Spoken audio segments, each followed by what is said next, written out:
Hey everyone, welcome once again to Mississippi Scoreboard Friday Night Live, presented by Performance Therapy. I'm your host, TJ Werre. It is week 4 of the high school football season here in Mississippi. This is the first time you're watching us. We are Red Zone for high school football. The games are getting underway. Let's look at the games we're going to be watching tonight on Mississippi Scoreboard Friday Night Live. We got Cathedral and St. Aloysius. St. Aloysius has 3 wins already this season. That's their most since 2019.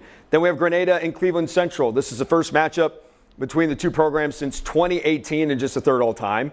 Petal and Gulfport. Petal has been the dominant team in this series, having won 9 of 11 all-time meetings in 3 of the last 4. Jackson Academy and Hartfield. This is JA's first real test of the season, and it comes against a Hartfield team that's beat them 4 straight times. We had Jackson Prep and MRA. After starting the season 0-2 and scoring just 20 total points in those matchups, Prep has scored 100 combined points in their last 2 wins.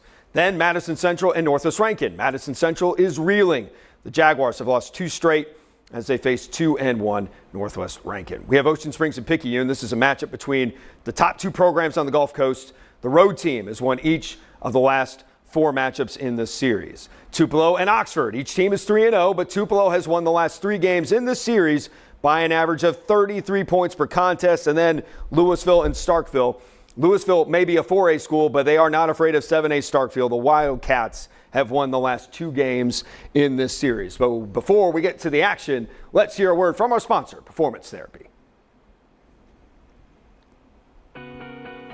Hey, I'm Jake Brock, the physical therapist and clinical director here at Performance Therapy in Petal.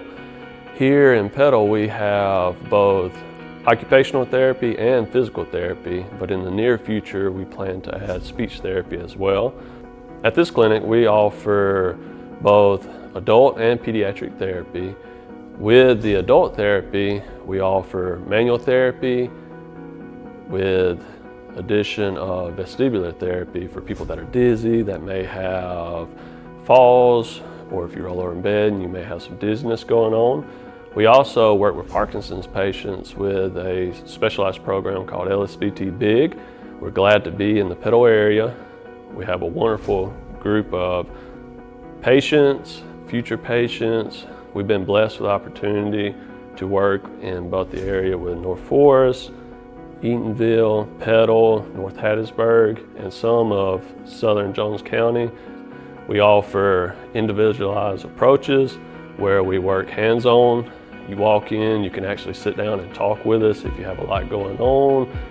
We individualize all of our programs for each patient with the goal of meeting your goals and hopefully getting you back to your best self.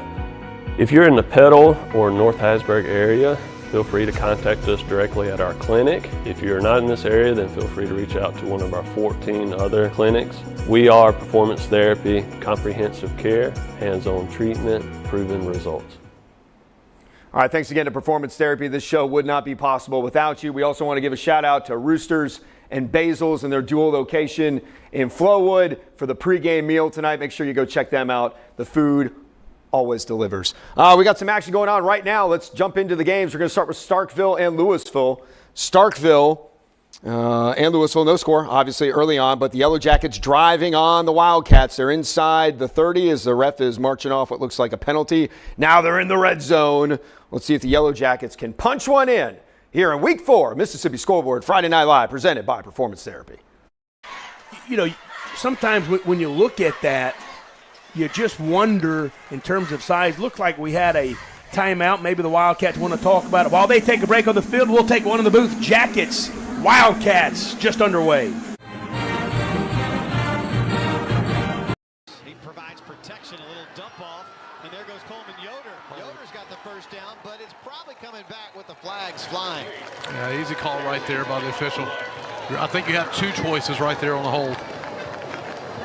The hold was downfield, so they'll get yardage to about the JA 45-46 and then back them up 10 yards from there. See where they mark the hold. The flags are, again, yep, they say the. All right, now we are at Jackson Academy and Hartfield. Hartfield has had 2 tough losses to start the year. They lost 22-21 to Columbia, and then MRA blew them out at Hartfield 49-21. They rebounded last week with a 42-13 win over Pilla Academy. Meanwhile, JA has been rolling. 42-6 at Oak Forest, 48-21 versus Leake Academy, and then 45-7 at St. Joe Greenville. But it'll be interesting to see how Hartfield responds after this tough start to the season, and if JA can handle a little more physicality, a higher caliber talent level tonight. Goes quickly on that screen to Womack. Gets away from a couple of tacklers, just sidestepping, and he's into the secondary. Just 2 opportunities to stop him, and now he and gets good blocking on the down ground. to the 15, down inside. Very close. They're going to say he's down at the 1-yard line. The offensive line, Steve, has been pretty good, frankly, most of the year. Now, West Point really big. That was obviously a task. But other than that game, they've been really solid up front. Going to keep it himself. Going to walk into the end zone, and the Jackets with 9:31 left in the opening period of play. The Jackets scratch first. What an outstanding drive. Coach Carr's play calling on that drive was just perfect. Now, it is, you know, it's easy to brag about when everything worked. Literally every play worked. Elliott will keep it. Tries the near side. Nothing there. Great pursuit. Was that Kennedy? Or, Yeah, Bayard. Yeah, Bayard Kennedy had a spy on him. And Smith will keep it himself. That is a Jaguars touchdown on their opening drive. 6-0 Madison Central. That touchdown brought to you by Simpson Orthodontics. Madison Central strikes early, and now the Cougars are going to have to. Conference game, does it put more on a decision like that early on? Here's a quick toss, and now to the outside, just nowhere to go. Hard hits on catching. But right there, the defense. Well, that is a welcome sign for Madison Central on their opening drive. The Jaguars score at Northwest Rankin. The Jaguar offense has been it's been tough for them so far this year. Just 20 points against Pearl, 7 against Brandon, and then 17 in that overtime loss at Brookhaven, and it was 0-0 for most of that game. So good start for the Jaguars. We'll see how the Cougars can respond in just a little bit. Now we're going to go back to Jackson Academy and Hartfield. Now Hartfield at the JA 10-yard line trying to punch one in and take an early lead.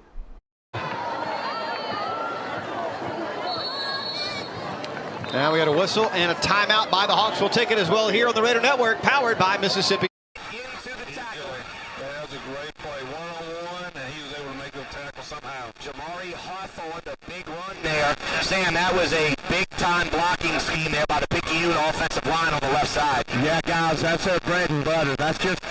That's ran by the quarter. Safety. All right, that'll bring up first down and 10 for Picayune inside the red zone at the Ocean Springs 19-yard line. Hand off to the fullback, and he'll be...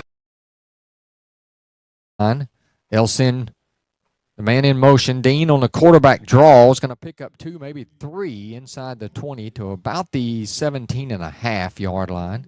We'll see where they put it down. Yeah, Chargers have run 3 minutes. On the ground, this is Fondren running behind his blockers and knocked off his feet inside the 5, down to the 3. Big hit down there by Bradley.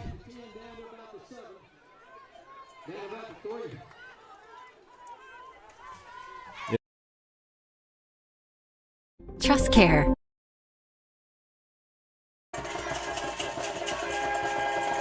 Fondren still in quarterback, set Smoot in the backfield. Gives it to Jayshon. Jayshon goes in behind his big line, and he punches it in from 3 yards out in the green wave. Take a 6-0 lead here with 6:21 to play in the first quarter. A methodical drive. We had to go for it. All right, so Cathedral gets on the board. While we were watching that, MRA got on the board against Jackson Prep. So MRA is up 7-0 on the other Patriots. Then we have Oxford and Tupelo. Someone in here asked me, what's the sneaky game of the night? I picked Tupelo, but Oxford is a team to watch. They are 3-0 to start the season, and they are driving on the golden wave to start this one. Let's see if Oxford can punch one in. And Dean's going to run it to the left, and he picks up maybe 1 to the 9-yard line. He got caught up in a stack.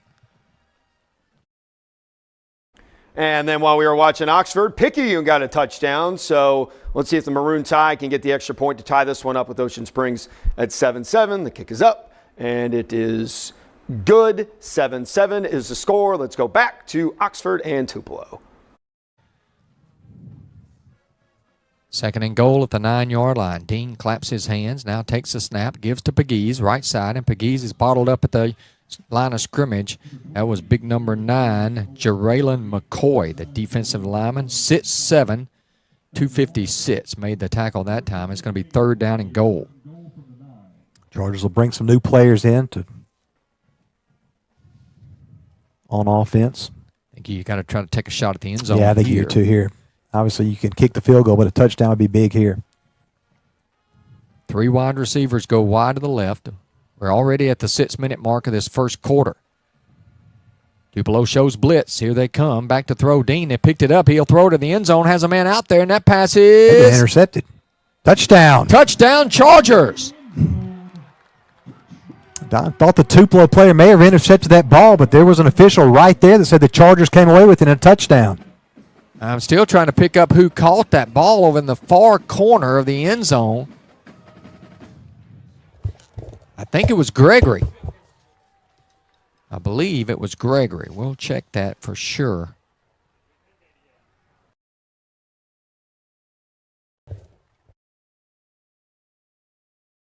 I guess they do actually call it 2. They had it pretty easily there. They're going to say the 2-yard line, even though it is kind of the 1. Raider offense is going to have to fight for the shadow of their own goalpost. First handoff is going to go nowhere, maybe a yard. I mean, that was right into the teeth by Kingston Mays. Boy, that was a lot of tough running there. Just didn't get it out of the end zone. Still at the 2-yard line. Well, the Raiders go to the air here.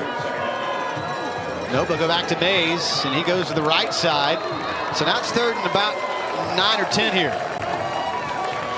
Not a lot of running room on that right side either. You're gonna have to stretch this wide when you're in this close. Raiders just unable. Great job of penetration in the backfield by Catchings. Now the Raiders with the decision.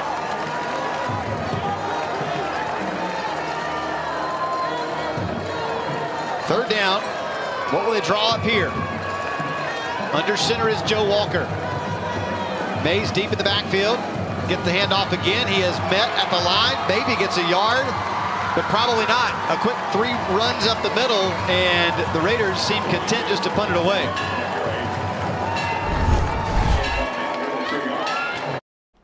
Okay, let's catch up on a couple things. Madison Central scored again against Northwest Rankin, so the Jaguars are up early 13-0.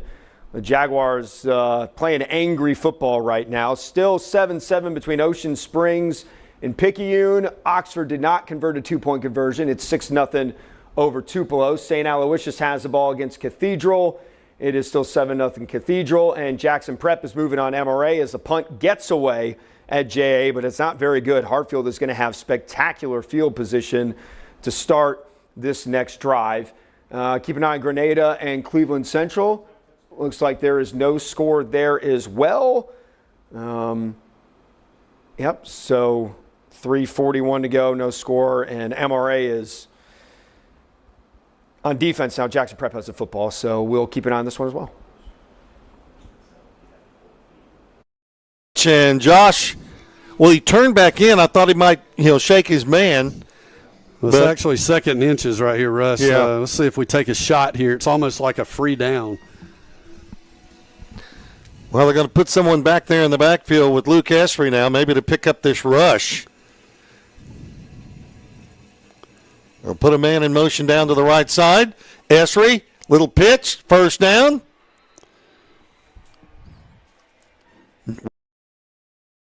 $15 maybe? Yes, sir. Well, Okay. a little bit inside the 15. There it is again. Same play, but the quarterback keeps. There got he it. goes. He cuts back, and he kept breaks 2 tackles, and that's going to be a touchdown. No, he's going to be out of bounds. Stepped out around the 2. Cleveland Central has now entered Green zone. the Wade Incorporated green zone. And it is 2nd and 1 from the 3. And they're in that same formation.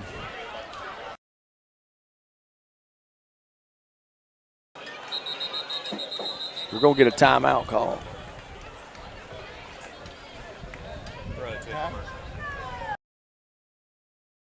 $35. 4th and 20, and St. Al's going to have to punt it away. Bo Brogdon will be the punter, and he'll stand back around his 22-yard line. Terrence Lee will stand back around his 30. Slot man on the right side. Smith behind Luke Esri. Esri hands off Wade. Wade cracking the left side of that offensive line, trying to run behind Sam Brown and Brent Ezel. Going to be a short gain. Yeah, Bring not up third bad. down. About a 4 or 5 yard gain, and they're going to back it up, say. Ocean Springs go off over Berglund. A 53-yard touchdown connection. They went for 49 last week. Sam, you cannot coach that. Yeah, guys, he's getting one-on-one coverage, and if you don't tackle that big young man, he's going to break tackles and score. You just saw it right there. So that'll bring out Evan Todd for the special. Looking. And is hit hard and out of bounds. Boy, that rush, they were just coming after him. It was a jailbreak. Yeah, and they really did it with just their defensive front. Their linebackers were dropping back into coverage, trying not to allow Jackson Prep to throw anything underneath. And the coverage. This time he gives to Bobo, and Bobo off the left side is going to be dropped at the 25. He picked up a couple. Bobo, the other running back that Denny mentioned, he's actually got 401 yards and 6 touchdowns. They've been handing the ball off to him primarily. Yeah, they've got 80+% of the total offense for Tupelo, those 2 players. Twins to the left, one to the right. Slot man right, one back in the backfield. Esri back to throw, has some time. Flag goes down. He finds his man Wade Smith, and Wade drops the football. And that's going to be a touchdown. Yeah, there is a flag down, but I think it's going to be holding on Jackson Prep right where that spot is. And that's a fumble recovery for MRA, and they take it all the way back to the house. Wade gets up limping a little bit. We certainly don't need. That's a good play right there by the defense. That's a tackle for loss by KAJCP Auto Parts. Yes, sir. Man, like going to be on the 2-yard line, man. Yep, they lost one. They were unbalanced, Mr. Mike. They had extra linemen on the right. Right. And they just tried to run it right over there behind those big guys. Well, we've got to get them balanced in, man. Yep, they're unbalanced again. Here's a high snap. There's power. It's number 12, and he's met at the goal line and stopped again. Nice stop by hosted charges. Number 17. Yep, Lane Gillen was in there. I'm going to tell you something, man. They ain't going to be able to run all 12 like that all season, man. No. Nah. You're going to get some injuries like that, number 12. Yep. And they're just running power. You know, that's one of Coach Fair's favorite plays. That's what it looks like from here. They're just blocking down, and that guard's wrapping around in there. Right. And the next time, he gonna snap it over his head, man. Yep. That's what we need right here. Right. He's been getting pretty close to it. They're staying in that unbalanced. Here's the snap. I don't know what happened right there. What just happened? They did not get in. It's going to be 4th and goal, and they're on about the 1-foot line. You know who they're going to give it to, 12 or 0. Yeah, this is one of them things where if you can get under center, I feel a lot easier. Right. You got to go 6 inches. You snap it backwards 4 yards. Still got to go 4 yards. Let them go one-on-one and bring those safeties up. Here's a good kick. It's high, and Gregory is going to call for the fair catch at the 47 of Oxford. So the Chargers going to get it back and leading 6-0 with 3:10 to go here. The defense saved us one. So let's say more save you one. That's right. Was that number 9 Brody Jackson on the stop? I believe it was Brody Jackson. He came up, and, he's a secondary guy. Plays a little linebacker. He came up off the edge and made that play. Ran into a wall. One of the best timeouts I've ever seen used. Right. bottom for the PAT, which I have a feeling that's probably what they were going to do anyway, but did cause Jay to blow an early timeout. Extra point by Hayden McMinn. Out of the hold of Norsworthy and the snap of Williams. All three are up and good. So, Hartfield Academy, 7. Jackson Academy, nothing. Raiders will get the ball back for their first time, maybe a little away from the shadow of their own goalpost when we return here on the Raider Network. Flag there, but it looked like Cougars might have jumped. Not going to be across the line, says the umpire. What a drive. Yellow Jackets are taking care of some of these mistakes the Wildcats are making. And Yellow Jackets have made some with some interception, but what a run. I just can't say enough about it, Jay. I don't think you could have caught him. Well, I mean, probably a year or two ago. But, at this point, I tell you what, Bray Jenkins, it's so nice to have him and just 4 or 5 Maroon Tide players to bring him down, but that will be after a pickup of 5 yards out to the 25.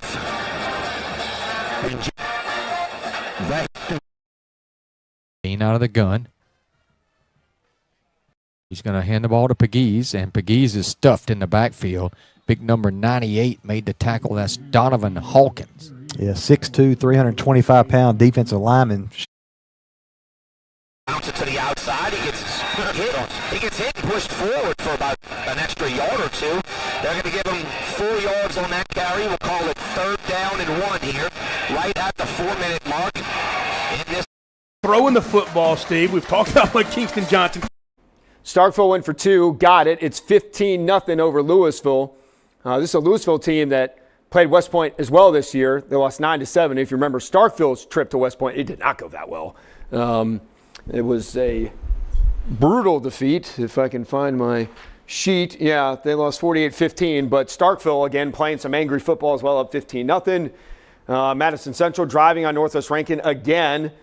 They're up 14-0. Grenada got a turnover on downs inside the 5-yard line of Cleveland Central. They have the ball now as we start the second quarter. Looks like it's a scoreless game.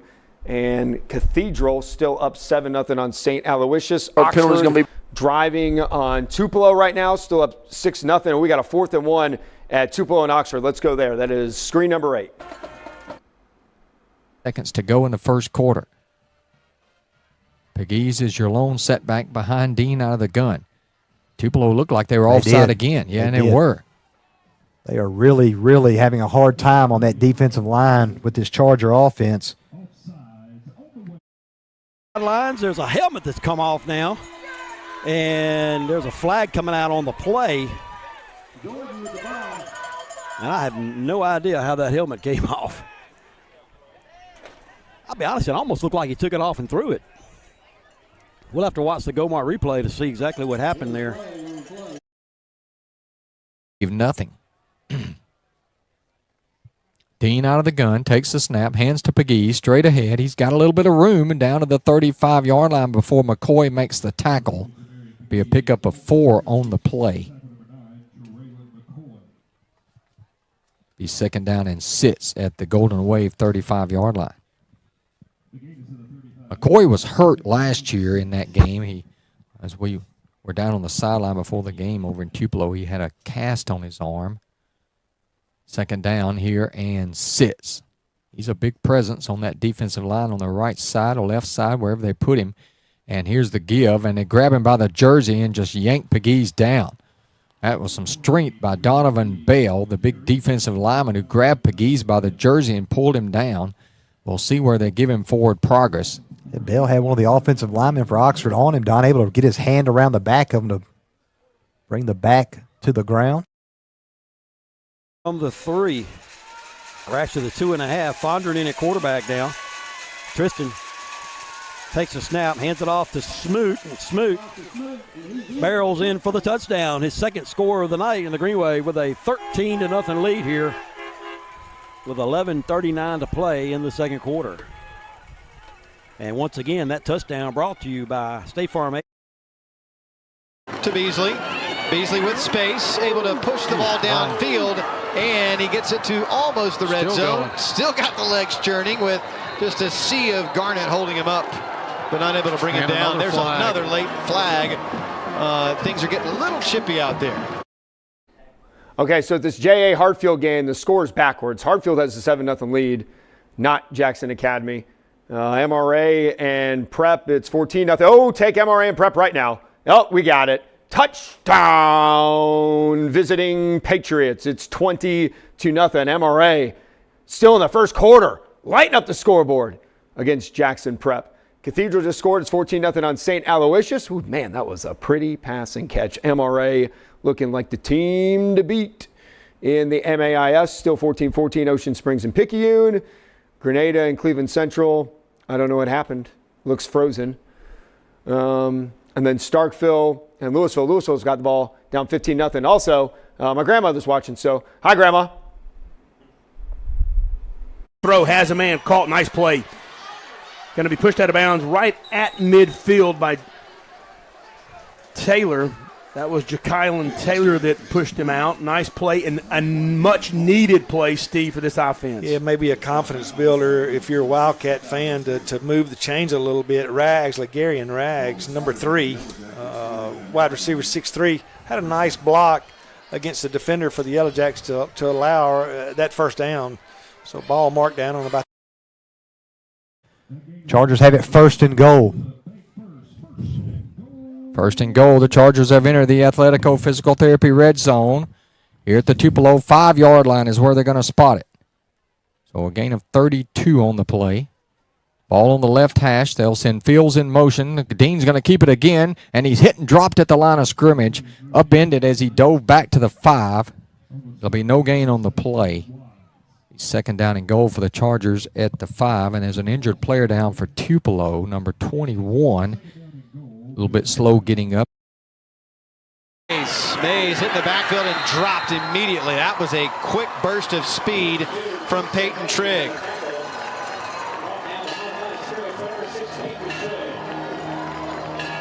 That moves the ball back. They say looks like the 13-yard line. Big play here now coming in this possession.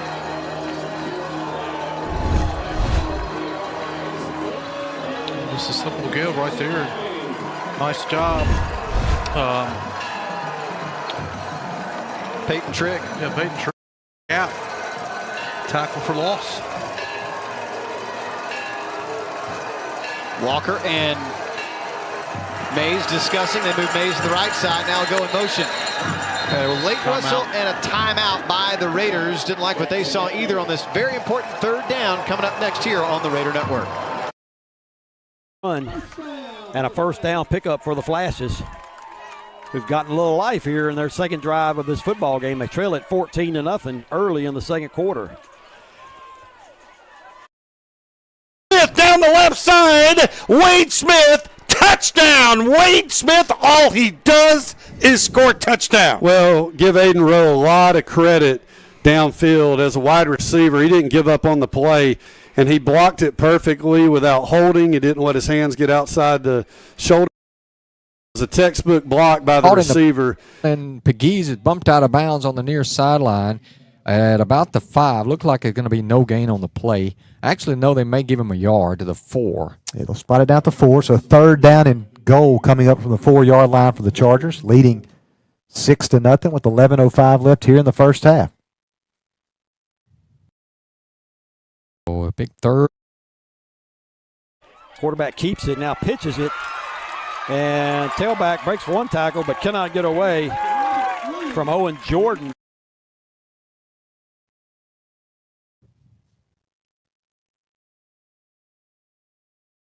And now we're going to get a timeout. It looks like the Chargers are going to get a timeout. Let's keep it here. We don't want to miss a play. 10:43 to go.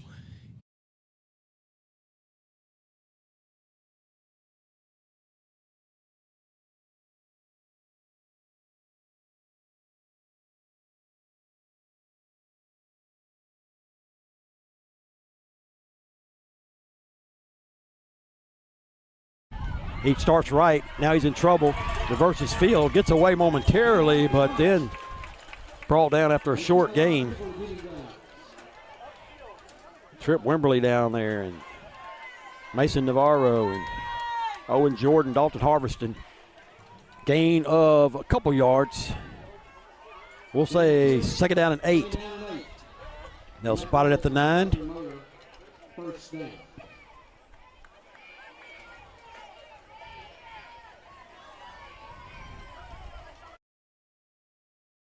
Boy, that is a very busy jumbotron. I wonder if that's distracting. Here comes the effort. Kirkland the snap, Matheson the hold. Looks good, and it is just short. By Robinson, got under it just a little bit, and the Hawks hold and keep the Raiders. Dean working out of the gun with Pegues over his right shoulder. Here's the snap. They're going to run the ball to Pegues, and Pegues breaks a tackle, he's powering his way down. I don't think he got in. He's probably close enough that Coach Cup may think about going for it here.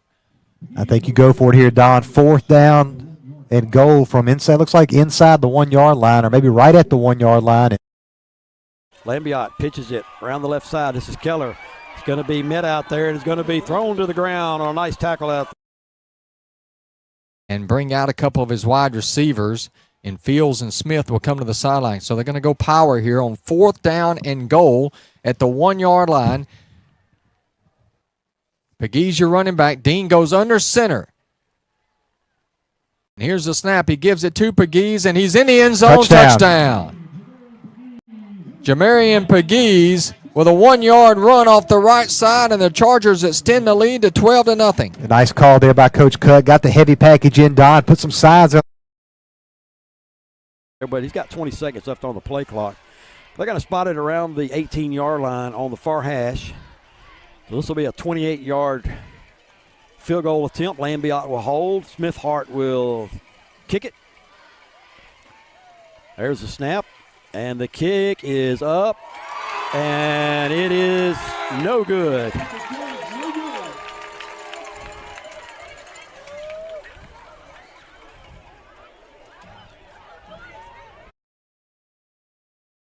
Robertson will step under center, and he'll turn, play action, fake the pitch, and there's the tight end wide open over the middle of the field, and we'll see if he can get run down. Jacoby Balich in pursuit, big time stiff arm, and he's finally going to be brought down on the far side of the field, I believe.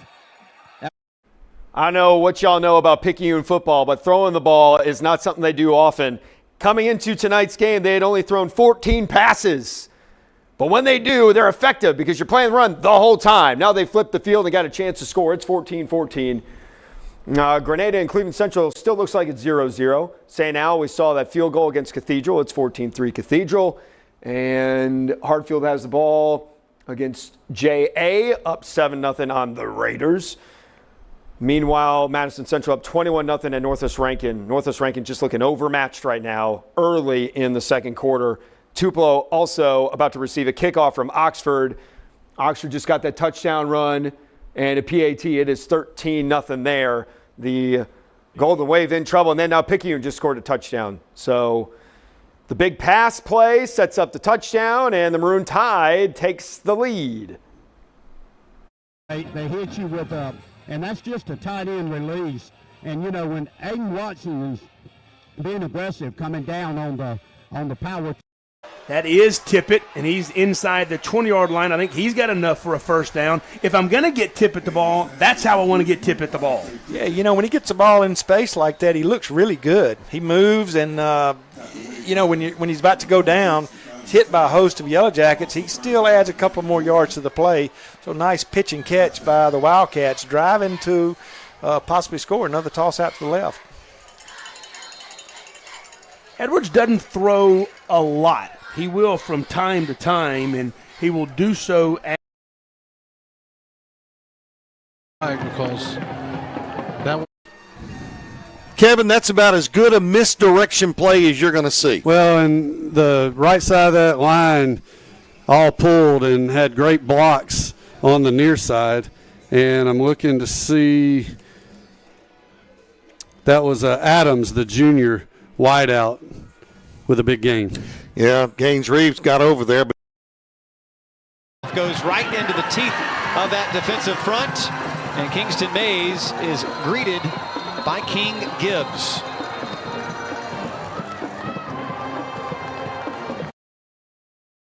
Have the first down as he fights inside the 40 down to about the 38-yard line. Just nothing fancy there. Just throw it out there to Terrence Lee, who catches it behind the line of scrimmage, follows his blockers, and he is going to have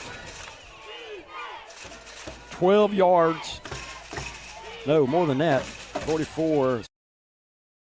And in motion, that is Tylen Hutchins, and throw right across the middle. It is caught. Gamberry now in the game for Cusick, and there's a flag on the play, and then this is, I think it's going to be offsides against St. Al. 49-yard line. It's going to be a pickup of 7. He got a big hole up the middle and picks up 7 yards and a first down. First down of the game for the. It looks like they've got the tight end to the left, too, and an 8, so they're unbalanced or over to that side. They hand it off to 0 up the middle, and he's hit pop. Nice group tackle. The left. They'll send Blanchard in motion. Here's the snap. Heel's going to run the option. He pitches it to the right, and there's a hit in the backfield and drop for a loss back at the 47-yard line. Yeah, that was a big play that time for the Chargers. Number 24. You know, everybody set left, quarterbacks on an island. All right, so we missed a touchdown between Starkville and Louisville. Oh, but we're going to get a replay. What is this fancy formation? I love it. Thundercats get on the board. It's 15-8. Starkville over Louisville. Looking around, Cathedral and St. Al are in a timeout. And we've got some action in Madison Central, Northwest Rankin.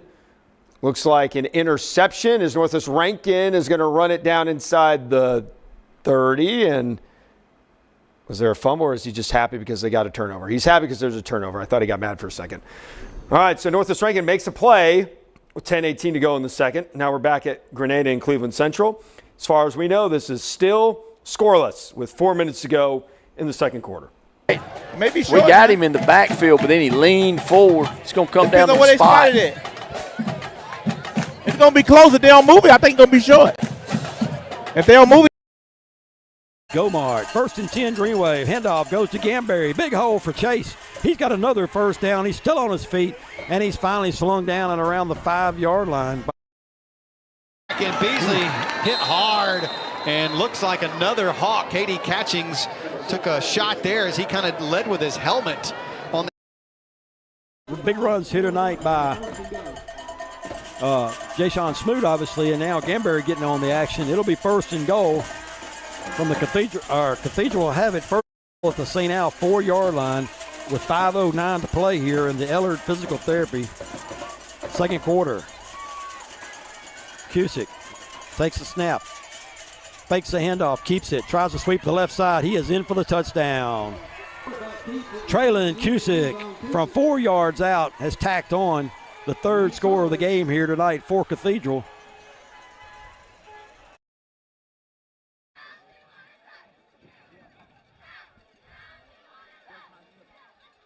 Waltman in motion out of the backfield. Berglund, screen pass. Baggett makes the catch. He's going to cut upfield. And he's going to block it downfield. Still on his feet. He hurdles another would-be tackler. Wow. A big-time Citizens Bank first down. Great call, Tracy Lampley. Into Picayune territory. And Sam, that's how you isolate those big defensive linemen, right? You can. And if you're going to send 6, and that screenplay will slow that mess down. 74 was licking his chops. That's right. He thought he had a huge hit. Look, I'm old. I don't have call. a memory, but when we were here 2 years ago, Picayune had that big defensive lineman who committed to Florida, and we isolated him. I don't think he had 3 tackles the whole game. Well, you see how they just flip-flopped it. They're trying to figure out their pairings. Yeah. All right, 1st and 10, Ocean Springs in Picayune territory. Waltman takes the handoff. He charges left side. He's still on his feet, rumbling for a Citizens Bank first down across the 20. And, Sam, these are back-to-back big plays by these running backs.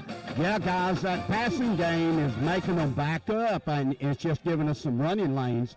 And our offensive line, great job by the guard that time, pulling and kicking out so Lanny could turn it up. All right, Sam, I think we found the sweet spot with the zone for audification from your equipment this week, so let's stay right there.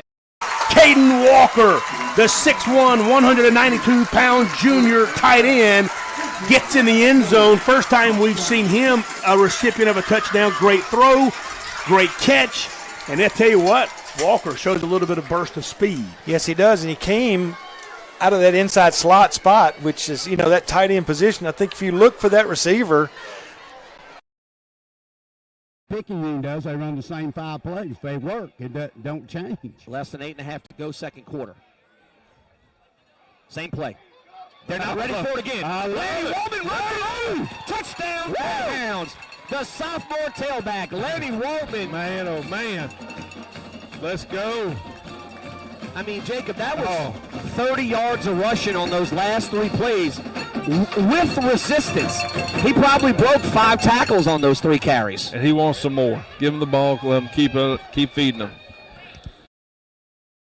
Cannot get away. Oh, it's actually a keeper, and neither, I thought for sure that he'd given off to Mays, but neither did Walker, and the Raiders are held away from points, and the ball goes back over to the Hawks. Only the second time this season in the red zone, the Raiders have not gotten points. Okay, so Ocean Springs, PAT, good, 21-21. Cleveland Central leads Grenada 7-0. They just got on the board at the same time. Ocean Springs scored a touchdown, so we finally have broken the scoreless tie there. Meanwhile, Northwest Rankin got a field goal after that turnover. It's 21-3. Going to need a lot more than that. And MRA driving on Prep. Still 21-7 MRA with 8:37 to go. There's a flag on the play. Looks like might be some defensive pass interference. Grenada back on offense. JA, we just saw, got stuffed on a 4th and 1. So Hartfield has the ball back up 7-0. And Tupelo methodically moving its way down the field against Oxford, down 13-0. Let's go to Tupelo and Oxford. The keeper, and they did not mark off the penalty at all. It was just an ejection, and he's down to the 10-yard line. So no penalty. It'll just be an ejection, and Heel keeps it off the left side and gets down to the 10-yard line for a gain of 12. It's 1st and goal to go. Don, shocked you can have an ejection without a penalty, but I guess we'll just take it. Could have been something he said, maybe, yep. I guess. 1st and goal, Tupelo here at the Charger 10 as they work left to right. Heel will hand it off to Bobo, and Bobo pushing forward, and he's into the end zone for a touchdown. Tupelo made it look easy on that drive, Don. Had the ball for only 3 minutes and 34 seconds before they score their first touchdown of the game. The Chargers now lead 13-6. That's the second.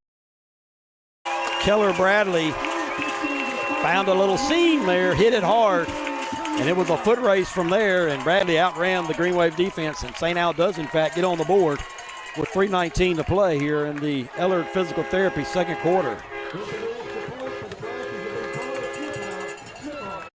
All right, while St. Aloysius was getting on the board, I thought they made that field goal earlier. Clearly, they did not. MRA also scored a touchdown. So MRA back up by 3 touchdowns. PAT coming, 28-7. MRA, 8:31 to go. Tupelo got a touchdown. 2-point conversion, no good. 13-6 Oxford. Still 21-21 Ocean Springs and Picayune. And then we have Petal and Gulfport. Got that feed to work. We were having some problems. Technical difficulties have been defeated, and Petal is driving on Gulfport down 10-7. Motion the big guy, Barnes, across the field, and there's another whistle, and it's going to be a timeout by Petal. Once again, timeout's brought to you by... Like that right there and get 5 or 6 yards. It looked like they ran hag where they pulled the guard and H. It may have been bumped. They get 2.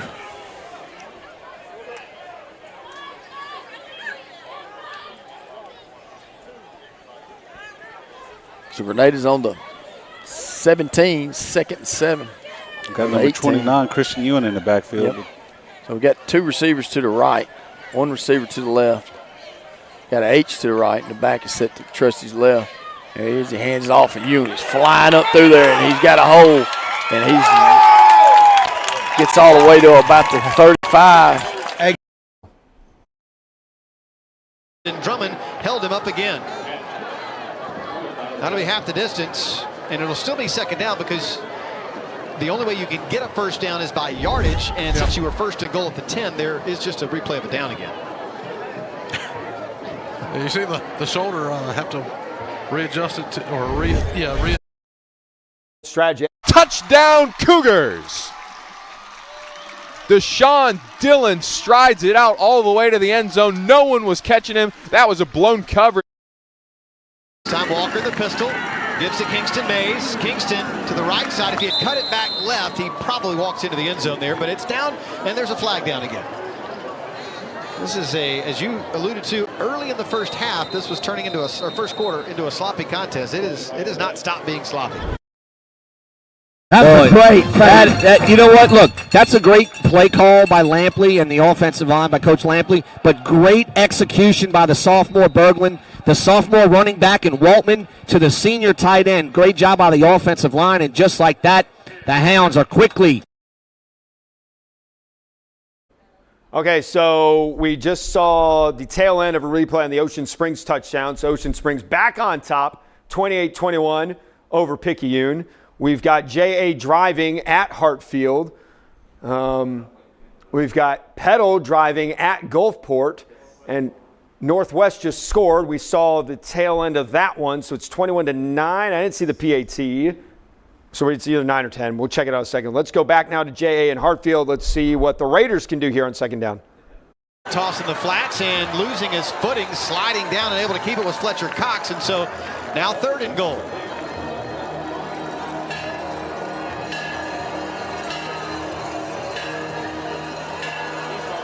The turf monster got him at about the 8.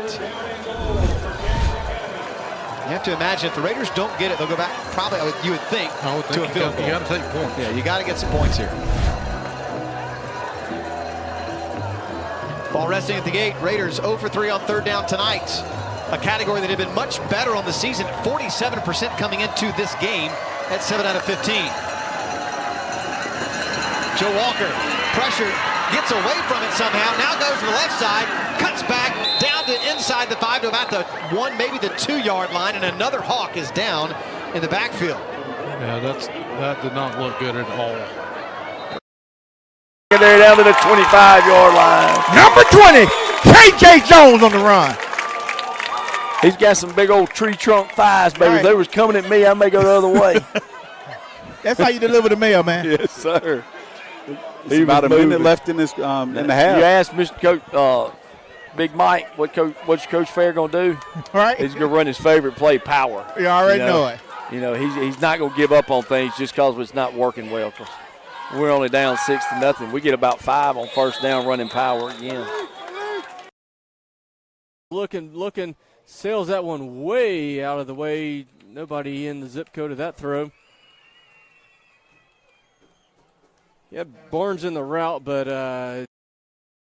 first down and 10. Handoff Xavier Dennis on the left side, and he'll pick up about 3 yards.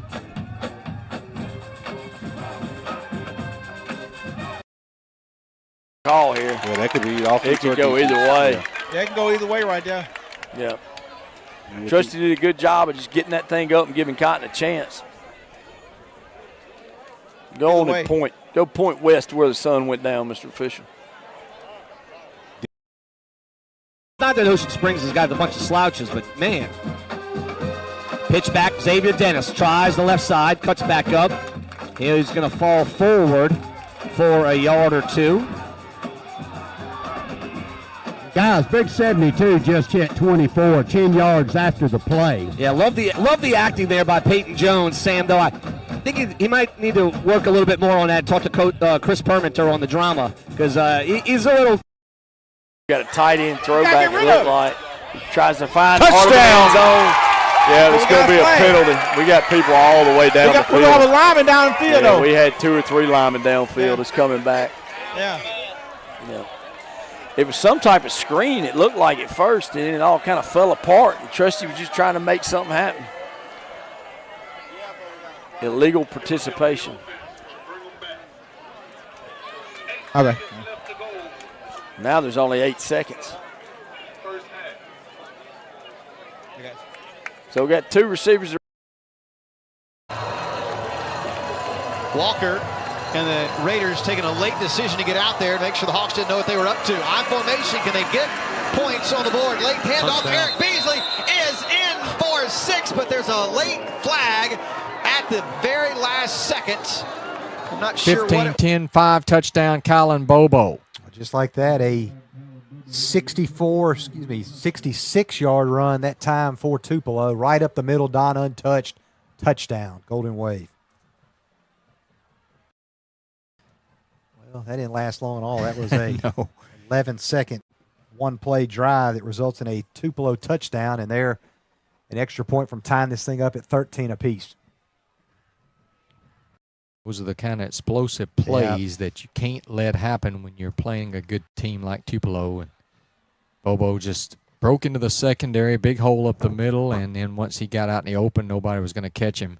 Now Tupelo will try to tie it up. The extra point is good, and we are tied with 5:06 left to play here in the first half, and we'll keep it here as tonight's game is brought to you by the Oxford Charger Boost. Outside linebacker where he's setting up. Play action. Stockett throwing, and it is knocked out of his hands on a great defensive play again by Asher Reynolds. Yeah, he's locking him up. Aiden, hand off to him. He'll take it over to the left side. Jackson Academy got a field goal against Hartfield. It is 7-3 Hartfield. We saw the Tupelo touchdown, so it's 13-13 in Oxford. 5:06 to go in the second quarter. Grenada looks like they're going to run one more play before halftime, down 6-0 to Cleveland Central. 3 seconds to go in the first half. And this one-on-one, we still got a timeout. We need to use it. And now we're getting a penalty flag. They're saying false start. How you get on the way? Center. Man, what a. I don't know if maybe he moved the ball. So now it's 2nd and 20. Well, it gives us more space for a nice That's right. I mean, pass.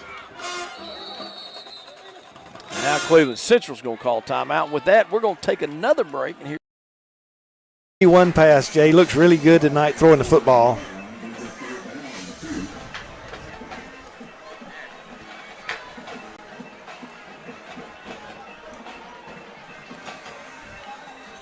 Jackets want to talk about it. John Carr with 4:55. We'll keep it right here. Jackets have the foot. Trying to cut back into the middle there, so Admirals fail to pick up that one, and we'll send out the punt team. Football now, 1st and 10 at their own 30. Going to give it to Wade Smith. Not much as that defense just collapsed around Wade Smith. Yeah, Wade going left that time. Going to find the end zone.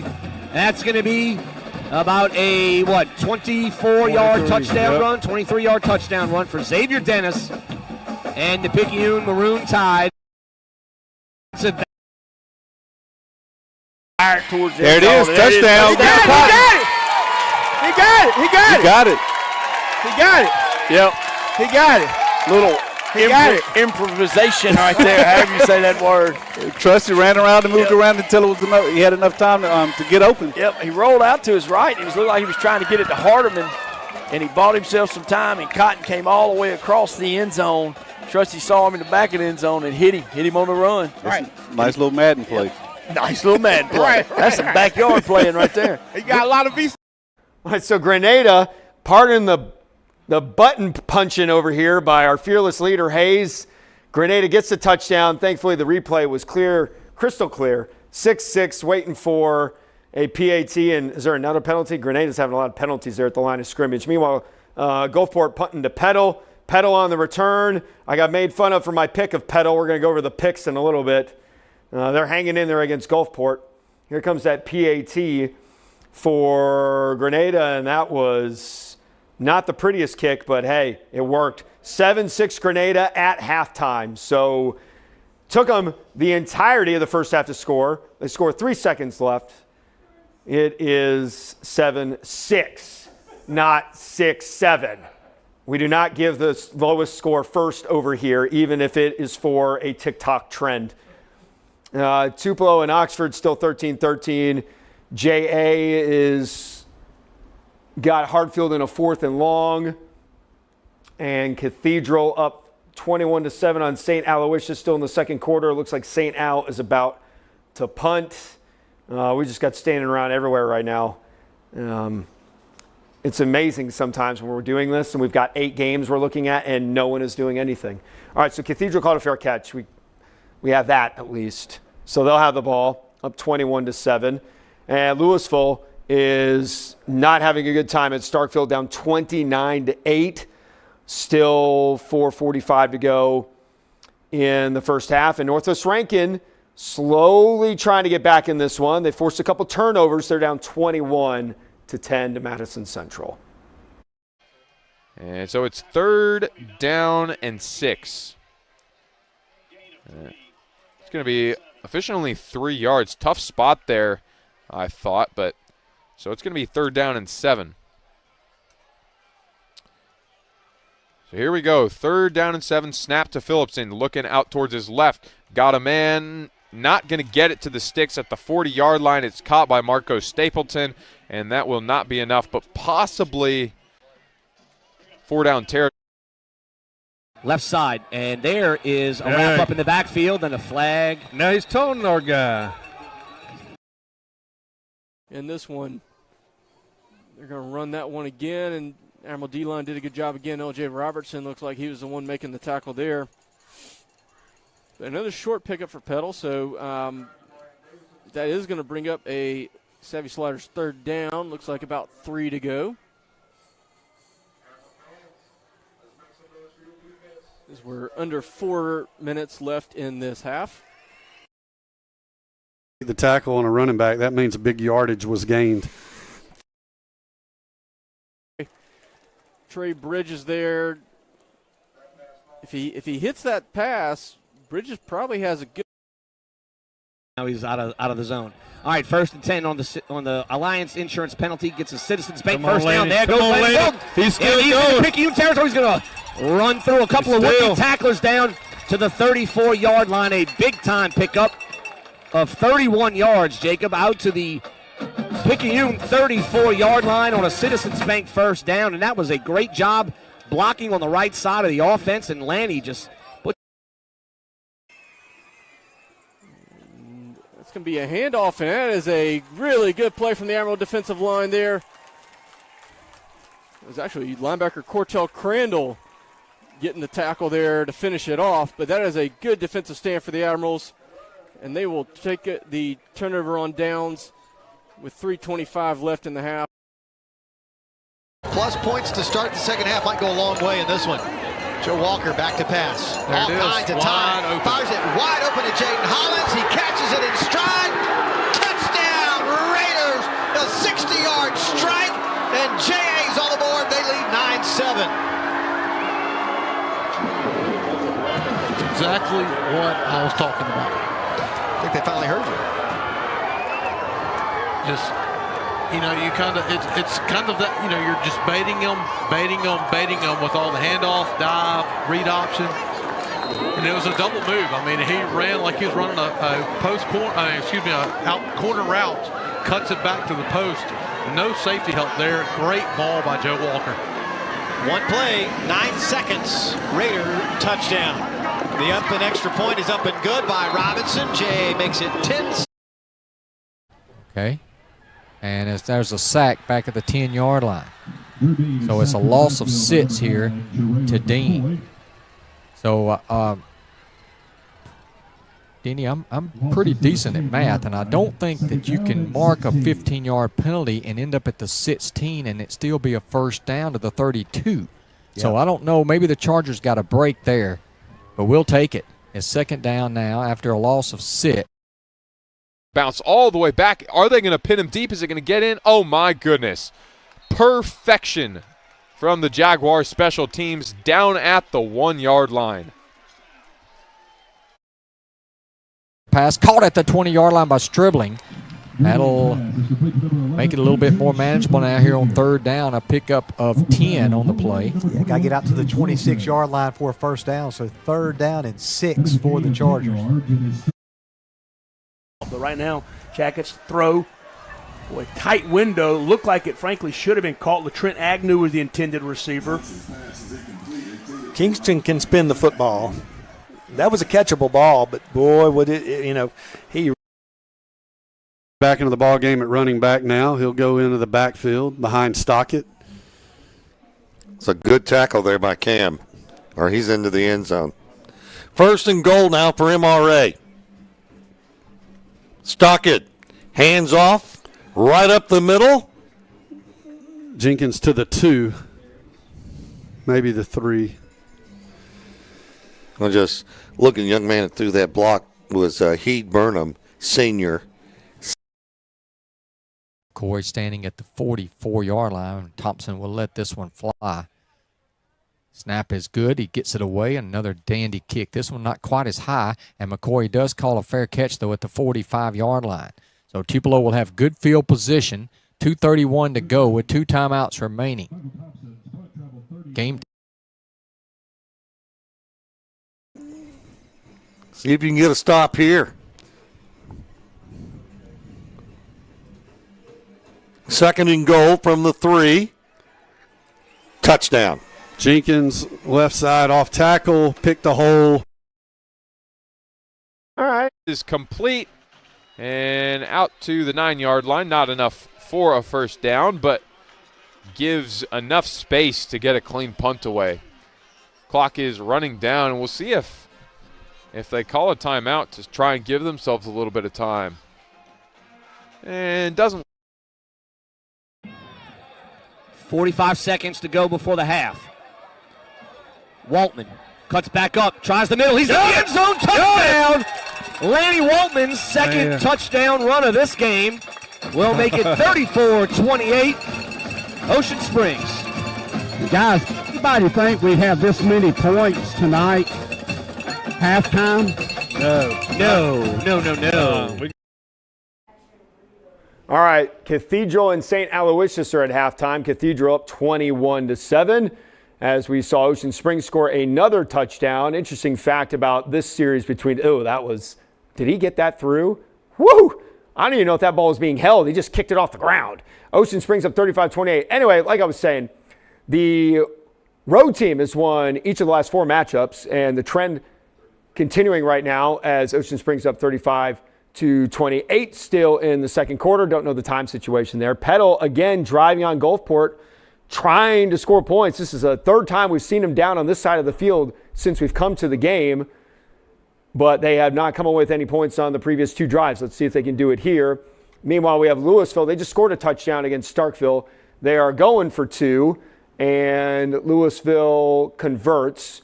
So it's 29-16 as Petal runs up. That was a vicious tackle near the head.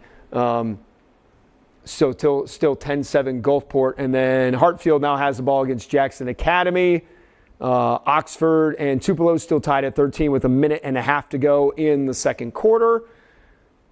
And MRA up 35-7 on Jackson Prep. That game has 25 seconds left in the first half.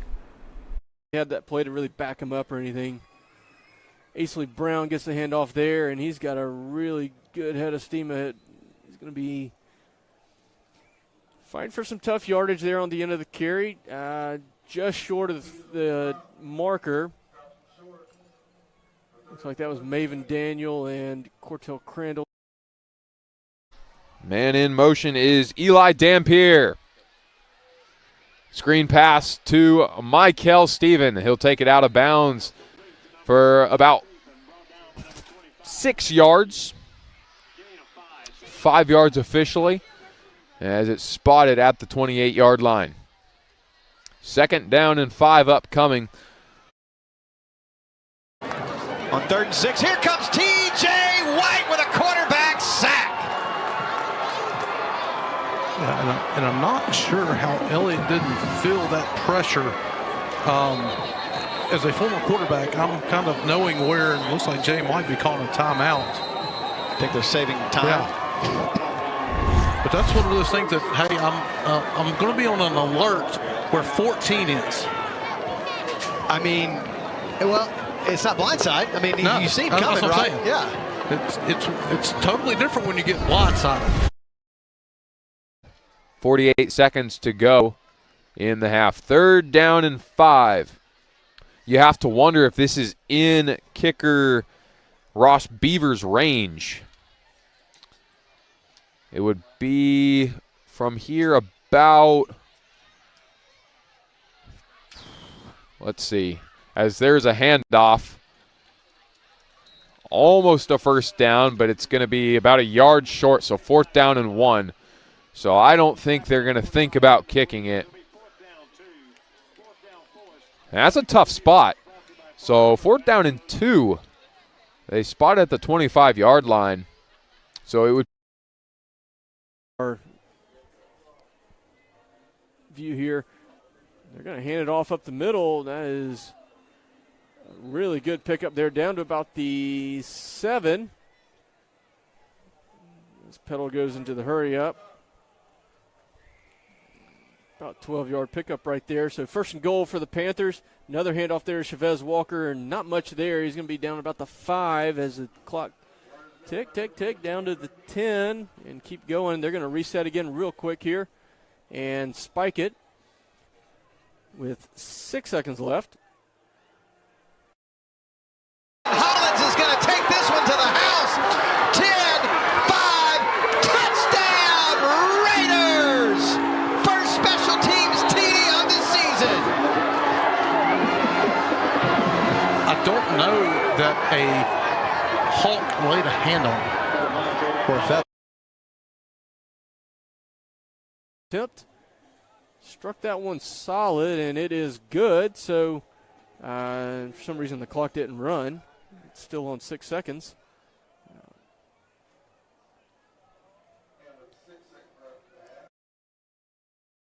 The Picayune's upset about something. 2, 3, 4, 5, 6. Illegal substitution. They got 12. They got 12 on the field. I don't think you're allowed to do that. Nope. Well, that's one way to stop us.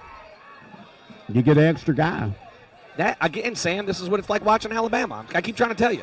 All right, that's a sit. Good. Jaden Hollins electrifies Community Bank Field with a big-time touchdown. How about our coordinator, Cam? What do they think? Oh, yeah. TD Hollins.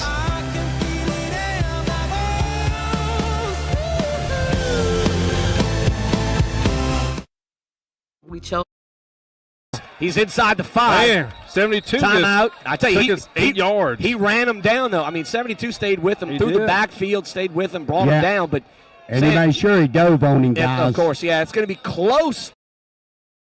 He's sure going, and he's got somebody that may have outrun the defense, but he overthrew him just a little bit, Jay. The Trent Agnew, interesting. The official next door to us decided he would keep the finger off of the button, and that's going to be the last play. The back judge had signaled the play. Up for a 40-yard field goal. Kick is away. It has the distance, and it is good. What a kick from Ross Beavers. That would have been good from 50, maybe even 55. And that is your half, 24-10. And escaping is Drummond. He turned a ball picked up at the 1-yard line into a decent return. It's one of the worst things that can happen on kickoff is you fumble the kick, and the return or the coverage team kind of relaxes for a moment. And then if you miss that first line, Brian, then you've got a chance. It could have been an answer right there by the Hawks on the kick return. Yes, and he just blows by the coverage. All the guys are like, oh, he's down. Oh, no, he's not. What a return on the punt return there. Still can't get over that one. That was pretty special.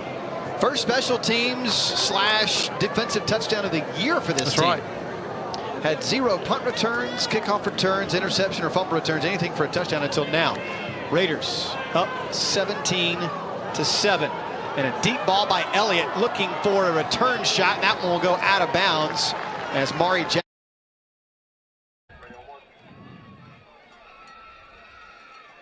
Calls for the football. It's a keeper. Left side.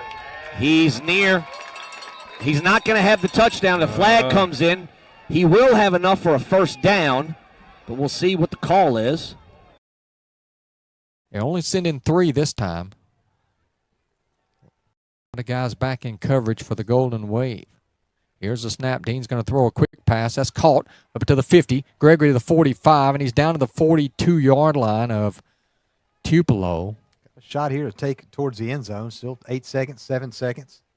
15-yard gain. They're going to wait to let the clock run down to about 1 second, call a timeout, and they will. They'll stop it with 2 seconds.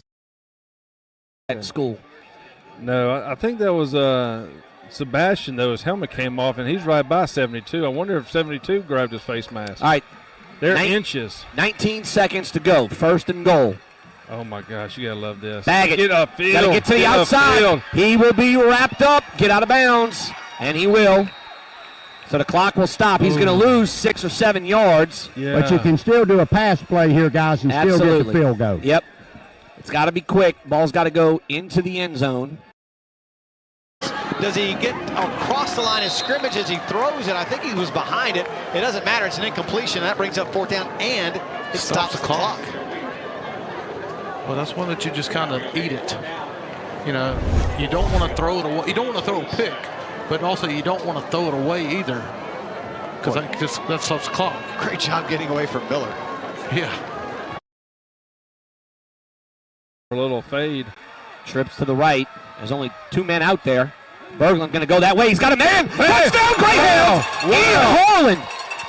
Oh! And yep, the Hounds are talking back. They're going to get the second guy. They're going to get Cohen Myers for talking. Oh, this is a horn. That's horn. No, it's Myers. They're going to get Myers for talking to way incomplete, and that'll take us to the half.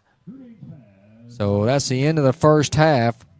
And a good one here from Bobby Holcomb Field with the score, Tupelo 13, Oxford 13. Let's just signals. But he don't need another one tonight, guys. No, he doesn't. And look, guys. Who'd they call it on? Cohen Myers. Right before the ball was snapped, you could hear a little noise on the Picayune sideline. There were 3 receivers flanked out to that side of the field, Jacob, but only 2 defenders. Well, you had the safety right there, and what happened when they ran that little post route, 2 of them went with them. Yeah. Logan Carter went out, and then Ian Harlan was wide open. And Coach Bramlett going out and talking to the officials. Well, that's called 72. Make sure he comes into every play, guys. Yep. Right there, he came all the way over to Berglund to get in. Across the 1,000-yard career mark. Kudos to that young man. 25th Raider to join that club.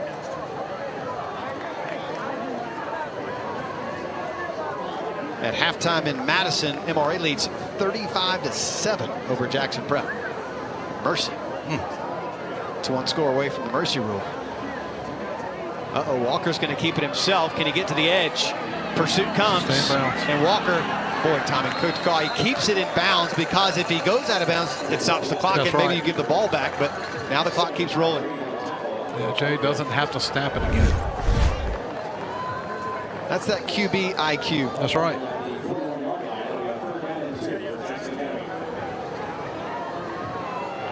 Don't know that I want you taking a hit like that. I was about to say the same thing.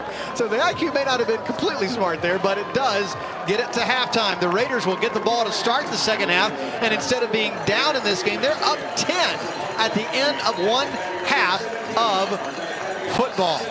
So Jackson Academy strikes for 17 second quarter points and claims a 10-point lead.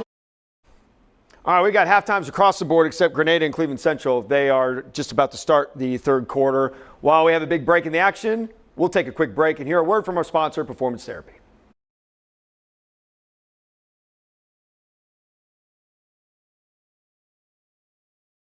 Hey everyone, my name is Thomas Tubby, and I'm the Director and Physical Therapist at Performance Therapy in Florence.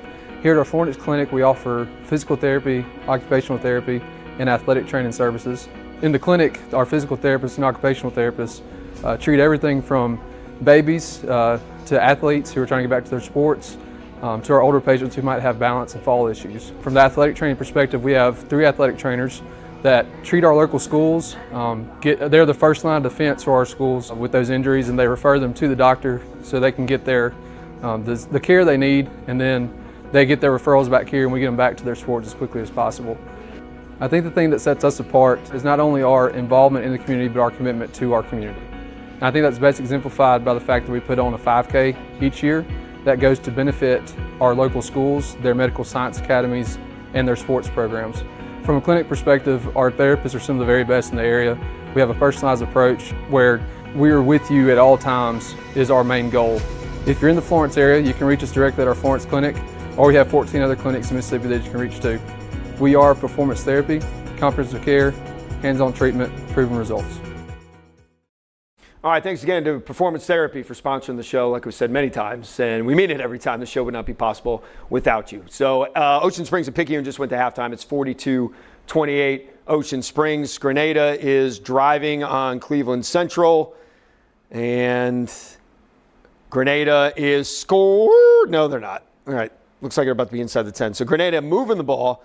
We're going to be taking a look at the picks that we made for this week in just a second. I don't know when is a good time to bring up those picks. Let's finish this drive, and then we'll bring up the picks. So let's go live to Cleveland Central, and then once this drive ends, we'll talk about the picks.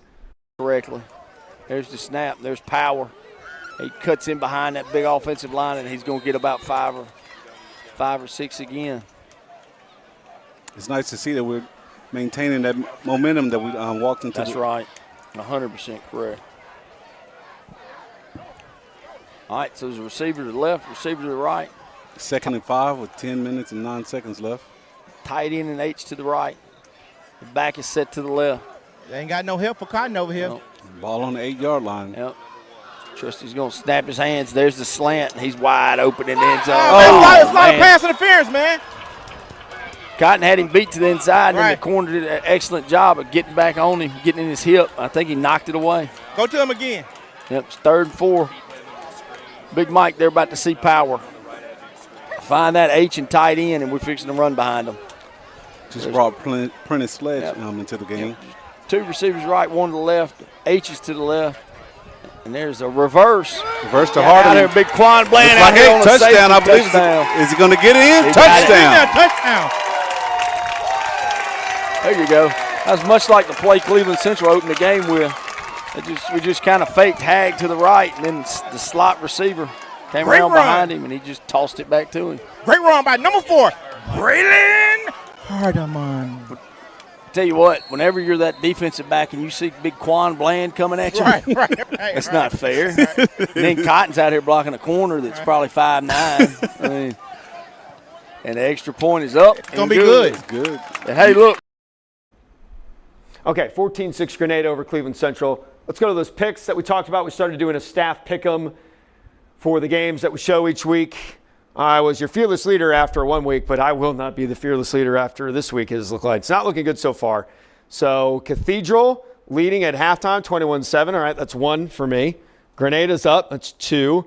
Petal is tied with Gulfport. Yeah, baby. Everybody was like, why are you picking Petal? This is why. It's 10-10 at halftime. Feel good about JA. I'm not doing so bad after all. MRA. Everybody took Northwest Rankin except Hayes. Madison Central dominating that one so far, 21-10 at halftime. 24-10, excuse me. Ocean Springs and Picayune. Ocean Springs got a 2-touchdown lead. I am losing that one. Tupelo and Oxford tied. Could go either way. And then Starkville and Louisville. Starkville's got a 2-touchdown lead on Louisville right now. So, what was that, 6-3? That's not terrible. Yeah, so those are the staff picks right now. I don't know. I wasn't looking at anybody else's picks. So I don't know who's winning right now if the games were to end at this moment. I feel pretty good about it, though. I'm looking at the screen now. I think Cathedral and St. Aloysius are back, or are they just running replays? It could be replays. Replays? That's definitely replays. Okay, definitely replays. Cleveland Central coming back out on the field. Grenada, actually, they're about to kick off. So I feel good about the picks. We'll see what the night brings. See if I can mount a comeback in a couple of them. I need Tupelo to break my way. Picayune could really use you guys right now. Show up that defense, 42 points at the end of the first half. It's not good. It's not good. It's not good. Let's go back to Grenada and Cleveland Central. The scoreboard is out, but we do believe it is 14-6 Grenada in the third quarter. I know he'll get it. There it is again. They're going to kick it. Oh, that's It's putting short. it in 12's Yep. hands. Yep, 12's going to catch it. And he's got right to up the save. middle. Yep, there's a good tackle right there by number 30. 80, Prentice Sledge. Yeah, it is number 80, Prentice Sledge. That red shirt just helped me remember. Yep, that red undershirt. All right. All right, so the Cleveland Central Wolves are going to get good field position after that short kick, which was intentional. And they're going to come out with. All right, also want to give another shout out to Roosters and Basil's, dual location in Flowood. Pre-game meal, again, excellent as always. We appreciate the support. Back to Grenada and Cleveland Central. Agent Zero, Jerry on Reed, 38940. So were we in 3 down linemen? Pulling the backside guard, and I didn't even get a chance to see. They're going to formation. There's 3 to the left, and now number 12's over here isolated with Hardeman. So, yeah, we got 3 down guys, and kind of Ryan Spencer's kind of walked down. They get in motion, and here it goes. We got pressure, and we got to come up and tackle now. Not a bad job right there. He was looking to go to number 12 on a fade route, and Hardeman had him covered. Quarterback scrambles and gets about 4 or 2. 16. It's going to bring up 3rd and 7 on the 49.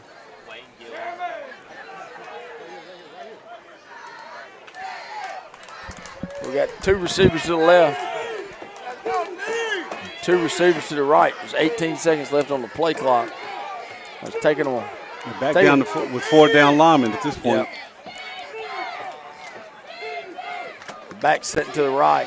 He fakes it. The ball's on the ground. I think we got it. No, we don't got it, man. Man, we had a chance. Yeah. Looked like number 8 had a chance at it. Yeah. That was Spencer. That 4th down, so that that's may have nice. been number 6, Noel, actually. Yeah, Yeah, was. Carry no. Hey, please get 6 right. Please get 6 right. That's right. So now the Chargers get a big stand here on the opening drive of the second half against the Wolves, and we're going to drop 2 back. Hardeman's back deep with Edwards. Number 12 is the punter. He's dangerous. Yeah. And there's the snap. It's a good snap. There's the kick.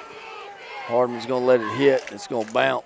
It's going to go out of bounds. It doesn't go out of bounds. It does go out of bounds. So it's not a bad punt. So Chargers defense, Mr. Bean, does his job. Let's see if we can continue with the momentum because we've had 2 nice drives lately. You know what the key to this is? Running the ball. Well, for success on first down. Yeah. You know, getting yards on first down. Cathedral and St. Aloysius out of the locker room on the field, getting ready for the second half. Cathedral up 21-7. Cathedral has won the last 3 games in this series against the Flashes, but the Flashes are flashier than they have been in the past. They haven't had more than 3 wins in a season since 2019 when they went 5-6. They already have 3 wins this season. Now they're trying to make the playoffs for the first time since 2021. So the Flashes trying to turn things around there in Vicksburg. Meanwhile, Cathedral has some pretty impressive wins under its belt. 37-13 versus Madison St. Joe, 47-28 at St. Andrews, and then 50-14 versus Enterprise Lincoln. They're going to be off next week, and then in 2 weeks, they're home against the Jackson Prep Patriots. Back. See what I'm talking about with his shoulders, just how he's kind of moving his shoulders at all. Formation, receivers left and right for Lambiot. The give is to the fullback straight ahead, and he's got nowhere to go as Dalton Harveston and Jay-Sean Smoot combine on the stop.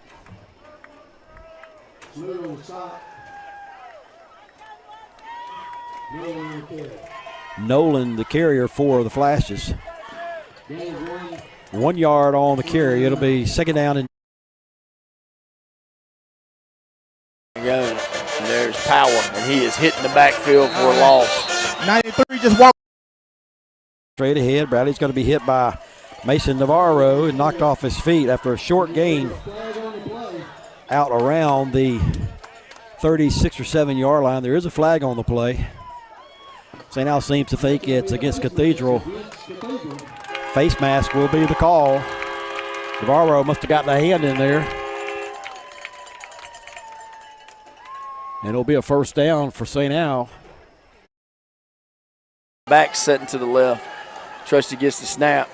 And it's a screen, and he's covered up. That's a really good job. Man was on his back all night.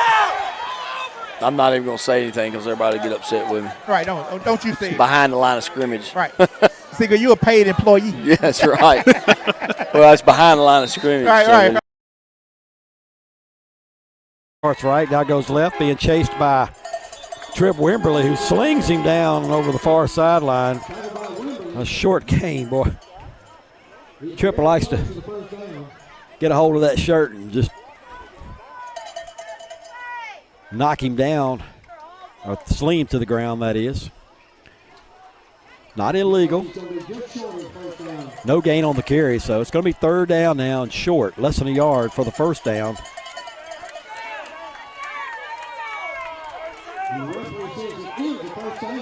Well, now they're going to award the first down.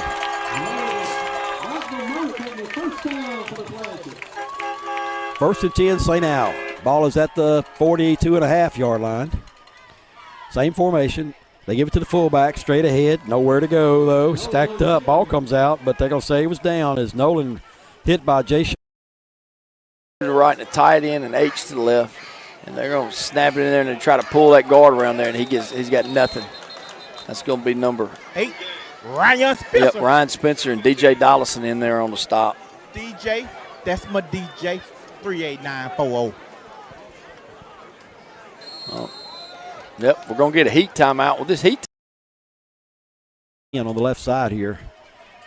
Gain of a yard, 2nd and 9. They pitch it this time. This is Bradley sweeping the right side, and he has nowhere to go as Owen Jordan comes in and makes a great open field tackle for a loss all the way back at the 40-yard line. Boy, Jordan just shot in there from his linebacker position. You can see it on the GoMart replay right here. Just picked this spot, saw an opening, and was able to bring down Keller Bradley for a loss on the play back to the 40-yard line. So it is now third down.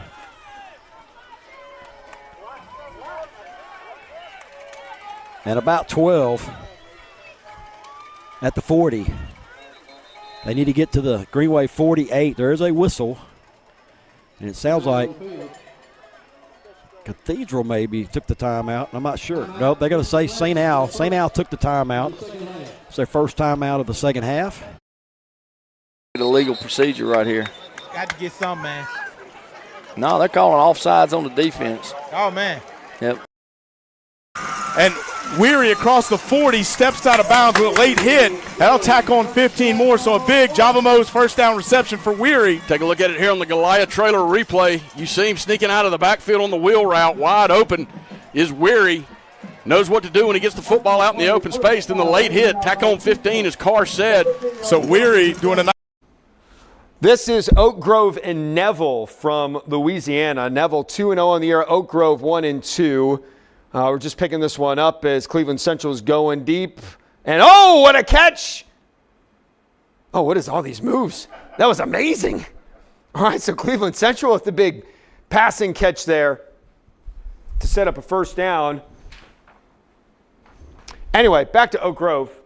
Oak Grove 1-2 on the year. They beat Hattiesburg last week. Now trying to take down this team from Louisiana. That pass is incomplete to nobody. So 15 seconds left. 6-0 Oak Grove in the second quarter. St. Aloysius is, I don't know what's going on there. Looks like they're coming out for a play. Cleveland Central after the completion. Now we're going to the sideline. Looks like there's a timeout. No, there's a penalty, so they're marking it off. 4:34 to go. It's 14-6 Grenada, correct? I think that's what we settled on. Anyway, back to Oak Grove, up 6-0 on Neville. All in the air, straight drop back, riding up the pocket, eyes downfield, got room to run across the 10, 5, Warrior time, touchdown, Kellen Hall.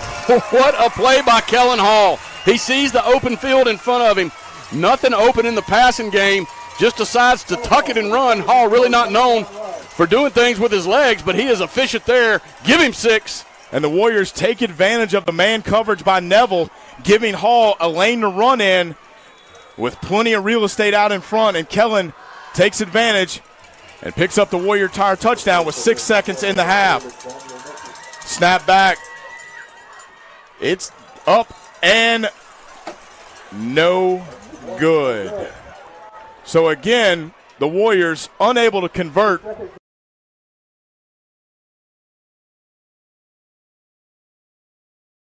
Inside the 10. A good job of pursuit.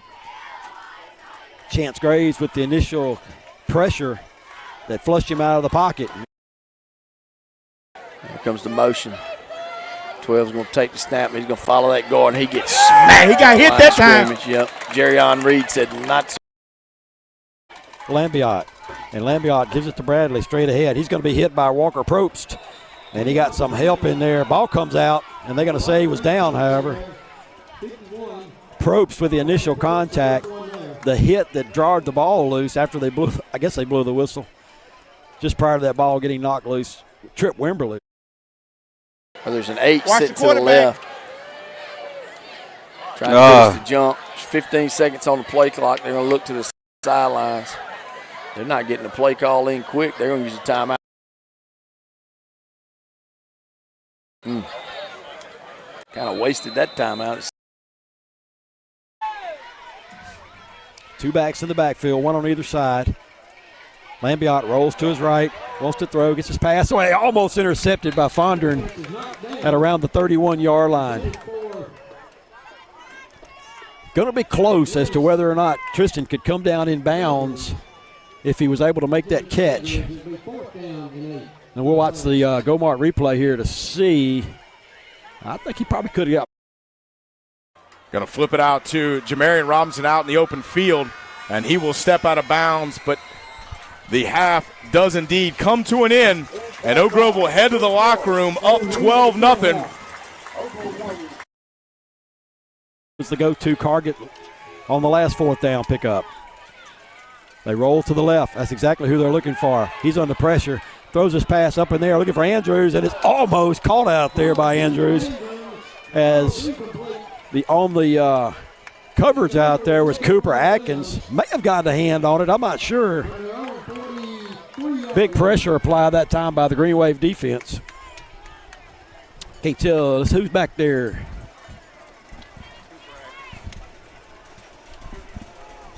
I'm talking about on the pressure on the quarterback. We got a lot of pressure on him that time. And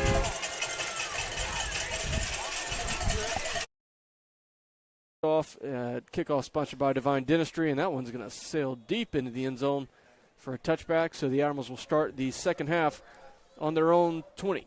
And tonight's third quarter is brought to you by Gulfside Periodontics. Play up. Handoff went to the back, and he had nowhere to go.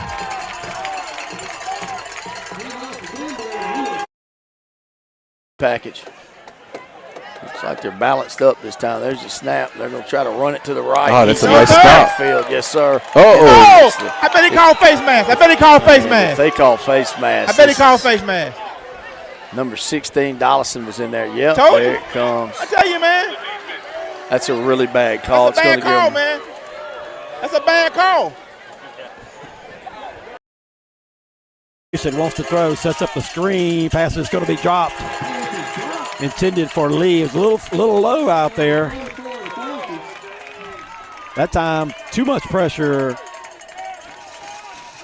from the St. Al defense. Cusick threw that ball. It's going to bring up second and about 4. And this might bring the number 12 an opportunity to have some space. Yep, they're fixing to bring this guy in motion across. There it is. And they're going. That's another. Man, these referees, man, nobody paid to come see y'all play. Nah, that's right. That's enough. Screen up, perfect time for it. Chase Camberry, though, trips and falls. He had a lot of room out there to run. Pass was a little high. But boy, if he can maintain his balance there, he is going to pick up some real yardage, possibly even enough for the first down. And as it is, he falls down.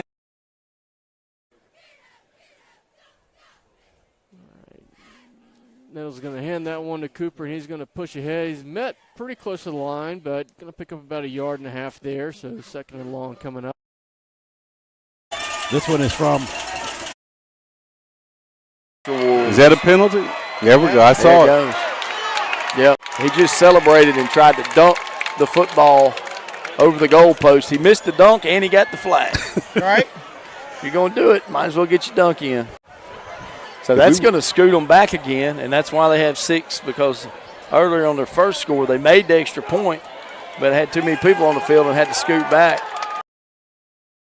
Will he kick it or will he run it? Oh, St. Al jumped off sides again. I think it was the same kid. And he's going to come out of the gate.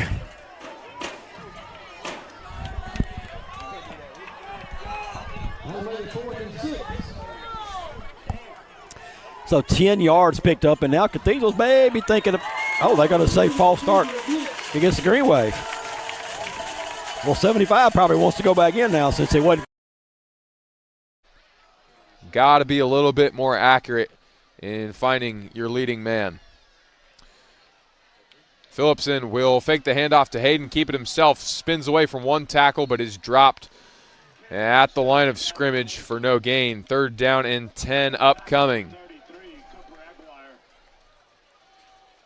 A good stop from the Jaguars. That was number 26, Javon Blackman, the senior linebacker, on the tackle. Phillipson sends it down to Dillon. A huge contested grab. That will move the chains. 1st down, Cougars. That's brought to you by Bank Plus. That is just pure athleticism right there by Deshaun Dillon. Gavin Phillipson said 3rd down and 10. Where else to go but just trust his receiver Deshaun Dillon, and threw it up for grabs. Loss of 2 on the carry from Germany Hayden right there. So 2nd down, and they're only going to say a loss of 1 yard. So Cleveland Central went for 2, no good. Grenada leads 14-12 after the touchdown and then the celebration where he tried to dunk it on the field goal. Forced him to go for 2. What is happening here in Northwest Rankin and Madison Central? Interception. Jaguars on the return. Wow. I'm getting a little sick. What is happening? Okay. All right. And take a deep breath. Keep my dinner down. All right, so Madison Central up 24-10. Gets the interception. That hurts for Northwest Rankin. Meanwhile, Grenada is returning the kickoff, and they are doing so successfully. That's going to get back to midfield nearly. Lots of helmets coming off at Cleveland Central tonight. Tupelo and Oxford are back in action. Remember, that game is 13-13. Tupelo starting with the ball. And Starkville and Louisville are underway as well. It's 29-16. JA and Hartfield are back. Looks like everybody's back except Ocean Springs and Picayune. So back in action here for the second half. Got a lot of close ones tonight. Exciting finish brewing here in week 4 of Mississippi Scoreboard. Friday Night Live presented by Performance Therapy. Steven, and he's going to bring it all the way down to the 2-yard line for a Bank Plus 1st down. And just like that, what was such a good start for the Cougars. They were moving the chains. Up the middle, more room to the 40, 45, and he's out to the 49-yard line. A gain of 19 that time for Kylan Bobo. And the Chargers. 80 yards, and Amari Johnson and the Raiders strike for 6 coming right out of the locker room. It is 23-7 Raiders. Boom. What a play. And yes, that goes as a pass and a touchdown reception to Amari Johnson. You know, and that's the 3rd time this year where they've used him in that jet sweep motion, which counts as a pass completion, but kind of caught Hartfield sleeping. You had one broken tackle, and the rest was history. Now Rhett Robinson will look to add the extra point. Talk about some explosive fireworks to ground with Jernigan. He's going to be knocked down shy of the 30-yard line, which means he'll be 7. It is up and true. Jackson Academy comes right out of the locker room and puts 6 on the board from Omari Johnson. The future Tar Heel puts his heel into the ground and gets up and goes.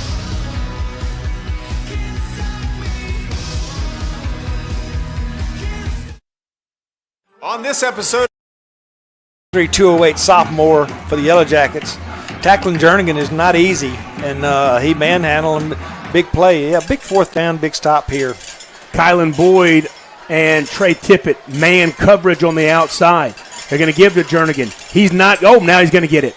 Boy, it looked like he was going to be stopped short of the first down at initial contact, but we've said before how tough it is to bring him down with the first hit. He's a 200-yard kid, 200-pound kid, and boy, he's got a lot of push, Jay. Got a lot of push in those legs, so he carried a couple of defenders with him, and looked like they gave it to him, moved that ball down to about the 29-yard line. Good job, Santiago Gatan. Yep, big tackle there because that prevented a big gain from. Pistol formation this time for Edwards. He'll have Jernigan behind him. They're going to get it out quickly, and Tippett drops it. Almost a lateral, but it wasn't. It was a forward pass, but Graham Hancock alertly jumped on the football just in case. That's the other way they really like to get Tippett the ball, get him out in space, as we said earlier, and see if you can get the ball to him. And that time I think Tippett probably just took the eyes upfield a little before he was running. No doubt about it. They just aren't there. The Wildcats are keeping that ball pretty close in the hand, not looking downfield too much. So big second down play for them. I want to get it out quickly to Jernigan. He makes a man miss. That would-be tackler was Graham Hancock. We didn't. H is to the right, tight ends to the left, and we're going to run power. And KJ Jones, he's got it. He's not going to get much. He's going to fight for 2 yards. That's going to bring up 3rd and really long. The good news about this is we are, if we punt here, we can pin them back because of that great return by Tyler Kimball on the kickoff. So KJ stays in the game. We've got Cotton and Hardeman to the right, Fair and Palmer to the left. Trusty's going to snap it. He fakes the buck sweep, and there's a slip screen to Cotton, and he's going to get a few yards. He's not going to get a lot.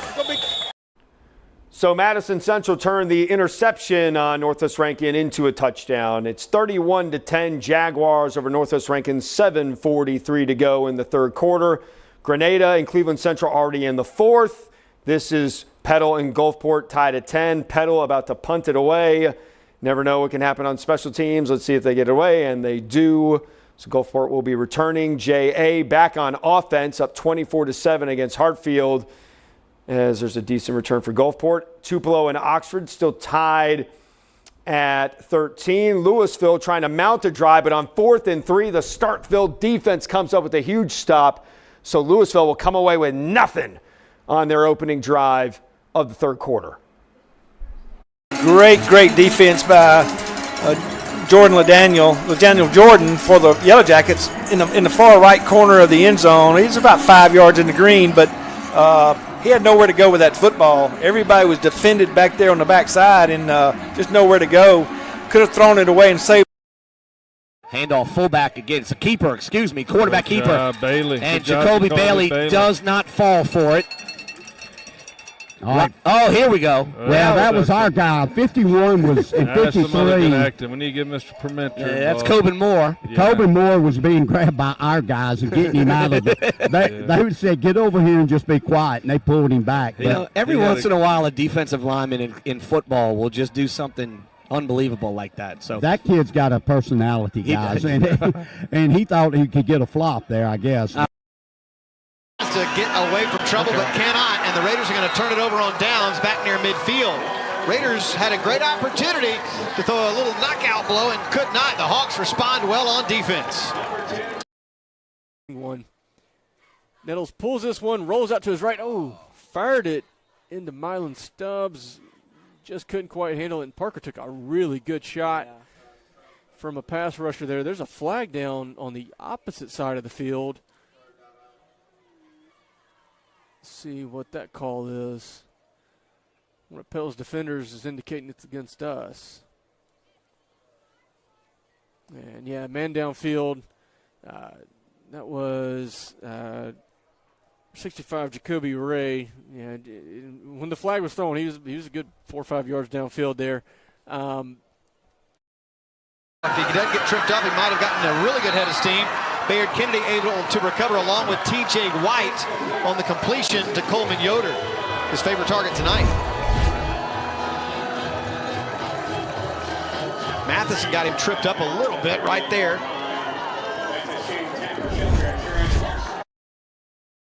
But the downfield passing game is kind of our weakness right now. We're not getting anything really beyond the sticks going. So I get why they decline it. You know, they got a chance for a 3rd and long.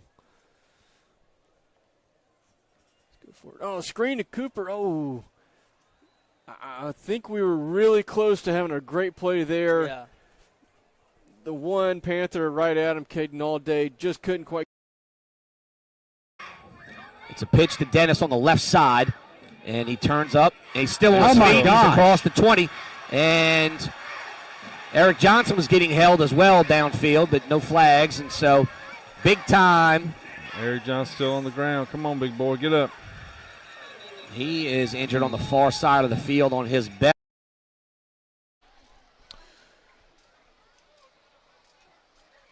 It is Germany Hayden in the backfield. 2 out right. Going to give to Hayden again. He's got space. Makes one man miss. Is hit and powers his way to about the 6-yard line. A good run from Germany Hayden. A big bruising effort. And that is another Bank Plus first down. The Cougars into the red zone. First down from the 6-yard line. They're going quick. 3 out right. No one at the bottom of your screen. Do they go back to Hayden? Yes, they do. Takes a jump cut. Ryan Spencer, hey, he called it earlier today. Yeah. I guess I'm going to have to go see Ryan every Friday. He's having a nice game tonight. They were back-to-back bad snaps. And now when I say bad, they were 8 feet up, 8 feet in the air. That's it. Look, and it put us in a nice prime position. Well, there goes field position. Back to us. Hey, I know it wasn't. I know it wasn't the 4th. 1st and 10 at the 26 of JA. Raiders creeping up as Elliott reads it well, steps up through the pressure. 10, 5, knocked down inside the 5-yard line. A touchdown saving tackle by Bayard Kennedy.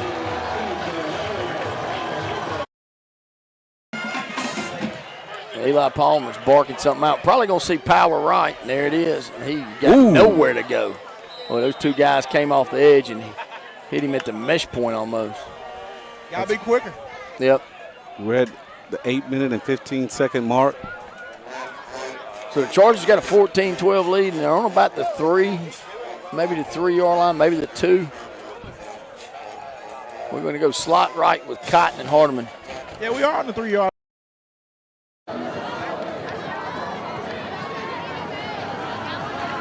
Elliott hands it off. McIntyre will find his way into the Garnet end zone for the touchdown.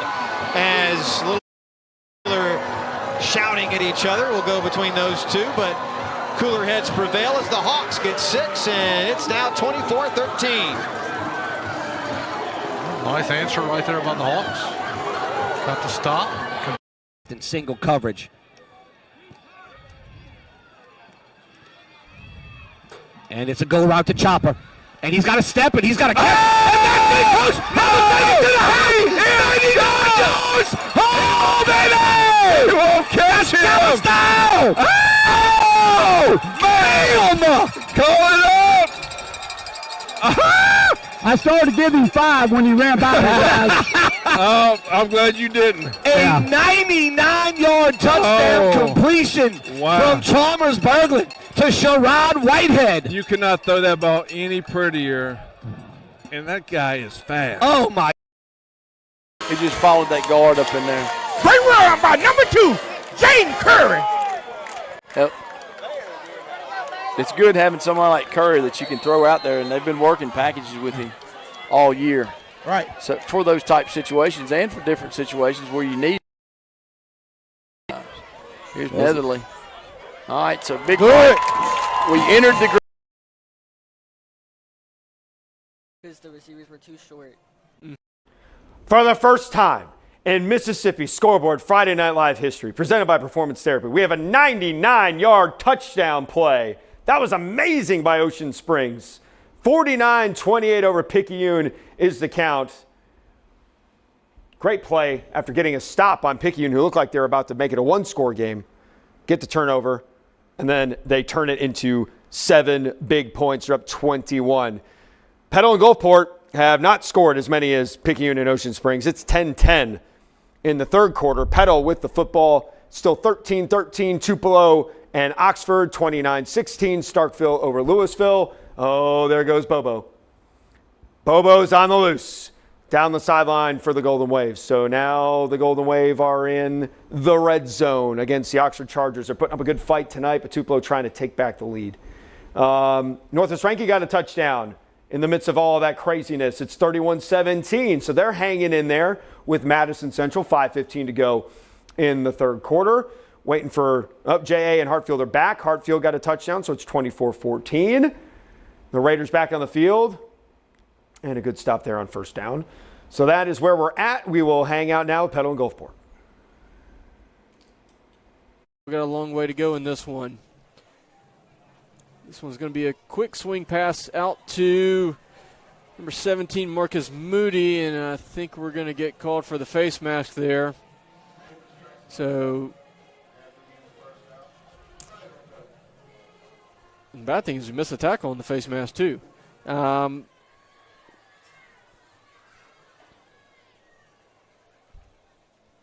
that's going to be a really big pickup for Petal there, if that is the call indeed.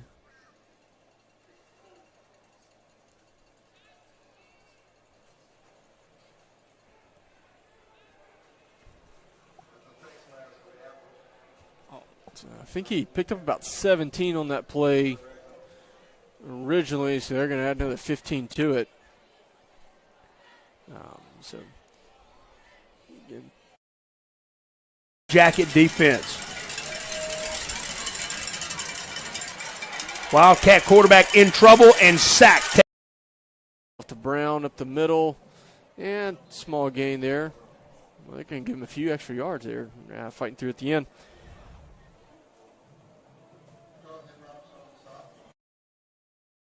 For the Wildcats. Yeah, just know where to go watching the replay here, you know. Gunn takes the snap, gives to Bobo straight ahead, and Bobo trying to power his way in, can't get in as the defense holds, and spotted at the 1 yard line. A gain of 1 for Kylan Bobo. That's his 13th carry tonight for 171 yards. Second down and goal. They've been very balanced. Hill has 12 carries. Bobo has 13. Wouldn't be surprised if we don't see Bobo here on the keeper. 5 minutes to go. Second and goal at the 1 yard line. Tupelo trying to grab their first lead of the night. And Bobo's going to go over to the sideline here. They're going to take him out. So Bobo's out of the game. So look for Hill to run it here. And we got a flag down and a. Wow, our players are really protesting hard, but I think they're going to rule him down before the fumble.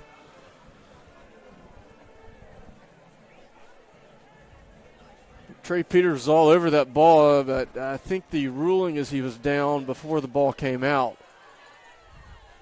As much as our defensive players want it to be ruled the other way. If this was our huddle making a discussion here, though.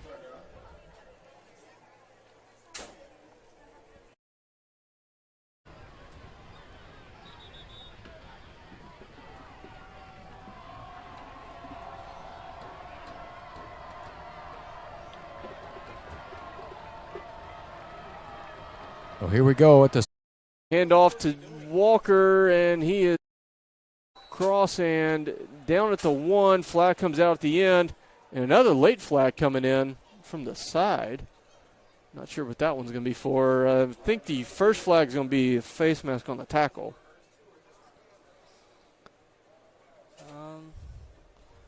We'll see what they rule here.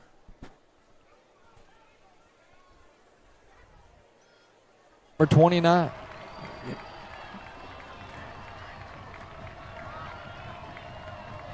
Ball about Here we go. 2 3rd inches. and goal at the 5-yard line. Heel runs the option, pitches it to Bobo. He tucks inside. He's hit and dropped at the 3-yard line. Belton's going to keep it, bounces outside, and he's going to easily scamper into the end zone and put Petal back in front after a long drive there. The Panthers. And our defensive guys look a little, they look sore. They look a little tired after that one. Now, we are nearing the end of the third, but. That's Incomplete. offensive. Lucas Sinopoli in coverage. No flags are thrown. Landon Donald. We're taking no flag on that, guys. Is that Landon Donald? Excuse me. Is that 7 or 1? That's 7. 7, excuse me. Sorry. Yeah. Landon, a sophomore. Great job by the sophomore. That's their first pass attempt of the half. Yeah. Just their 3rd. They hit on the big tight end pass in the first half, but not much after that. 3rd down and 9 from the midfield stripe. They need to make it to the Ocean Springs 40, the 41. Robertson hands it. A little whatnot trickeration there. Big hit. Spins out of it. Still on his feet. Still on his feet through multiple tackles. Heel is going to throw it to the corner. 101. It's broken up over there. No flags on the play, and that will force them to make a decision whether or not they're going to try a field goal here to take the lead. I think you have to here as the pass goes incomplete, and here comes the field goal team for Tupelo. Great defensive stand for the Chargers. That was just a 101 on the corner, and that's what the Chargers wanted to do tonight, and they trust their corners to stay on the receivers and play on the ball at the last second. They had him beat down the sidelines. Ball was thrown behind him. Curry got there right in time. Great breakup by number 2, Jaden Curry. Bean, that looked like we were playing cover 2 right there. You know, Curry was the safety. He had to get all the way over. Corner kind of squat. He got it. Pylon, he does. And, we got an actual fight behind it. Now we have a flag. It's going to be on us. Oh, of course. It needs to be on both of them. But, I'll tell you what. Jackson Westbrook's had enough. He's been getting punched all night. Yep. So. A guaranteed pick 6, and the very next play, Jernigan has a huge game. Jackets they've been good defensively. They've dropped passes from the wide receiver position, really struggled at that spot today. And then they dropped what would have been a pick 6 and now a first down. But I don't know if this Louisville team just is not in very good shape or what, but we have what appears. 2 receivers on the left, 2 on the right. There's the snap. He drops back, and he throws it way up in the air. Get up high, Braylon Hardeman, and he picks it off. That was also some nice pressure by number 6, Camion Noel. Yep, Noel got in the backfield. Threw that ball really high, looked like a pop fly to right field, and Hardeman. It looks like the field goal for Tupelo was no good, so it's still 13-13. That field goal was going on at the same time. Picayune broke off that big run to make it 49-34. PAT is up, and it is good, 49-35. So Picayune's got to get a stop, and they have not been able to get a stop all night. Down 49-35. We're still in the 3rd quarter there. In the 4th quarter, we have Cathedral up 21-7 on St. Aloysius, and then Grenada just got an interception of Cleveland Central with 3 minutes to go there. Grenada's up 21-12 with the football. Things not looking good for Cleveland Central in that ball game. Meanwhile, Grenada looks like it is on its way to a 4-0 start to the season. The defending 6A champs looking strong once again. Jay and Hartfield still 24-14. Gulfport driving on Petal, with Petal up 17-10. And then Starkville and Louisville still 29-16. The defenses have showed up here in the 3rd quarter. Neither team really being able to do anything. Madison Central has the ball against Northwest Rankin It is 31-17 still, Madison Central with a minute left in the third quarter. And, Gulfport, that's a painful drop right there. Good play design. Let's go to Madison Central now, up 31-17. There's a flag on the play here. It is a winning smile flag on the play here. Holding. No, excuse me, it's a false start is the call. Coming right at us. KJ's going to fight. He's going to get a couple, maybe 3. Nice little lean forward. Yep. Cleveland Central is going to use its first timeout, and that timeout is brought to you by Agilix. Whether you're building a new facility or upgrading your playbook, Agilix Solutions is your go-to partner for industrial distribution and service. That's why it's always nice to have someone like a Pruitt James who can get in there and take over things for you. Well, and where that's big, Brian, is that's a fourth down conversion. Keeps the drive alive, but also keeps the clock rolling. Under 5 minutes now as Walker gives to Kingston. Makes a huge left side hole. Cut back at the 5. Kingston driving down into the end zone. Touchdown, Raiders! Kingston Mays, his 7th strike into the end zone on the season, and Jay's back up by 16. Huge answer. It's like we're in a heavyweight fight now. That's in the second half. That's body blow, uppercut. That's right. Third down and 25.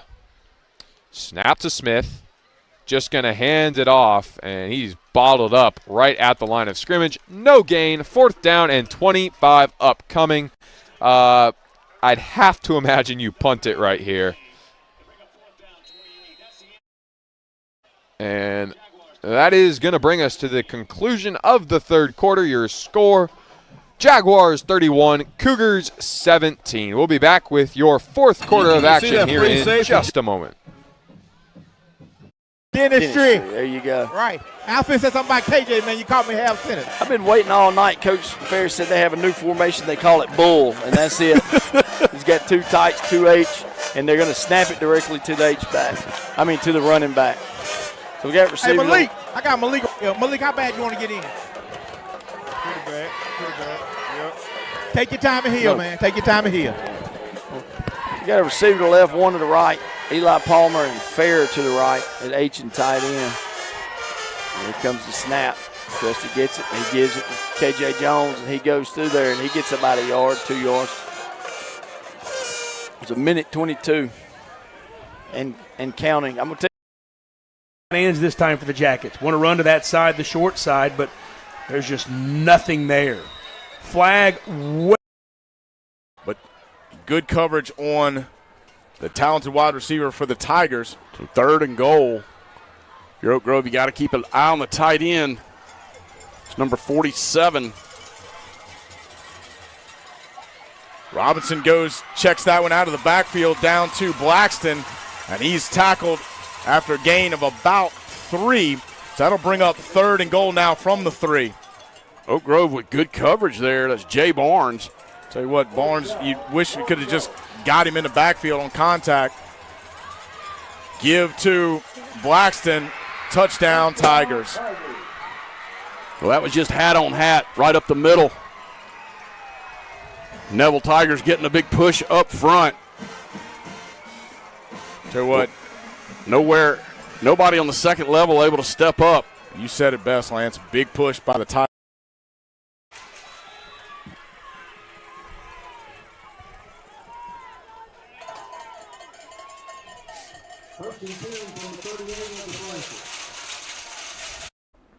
Grenada and Cleveland Central is final. Grenada wins 21-12. The Grenada Chargers improved to 4-0 on the season.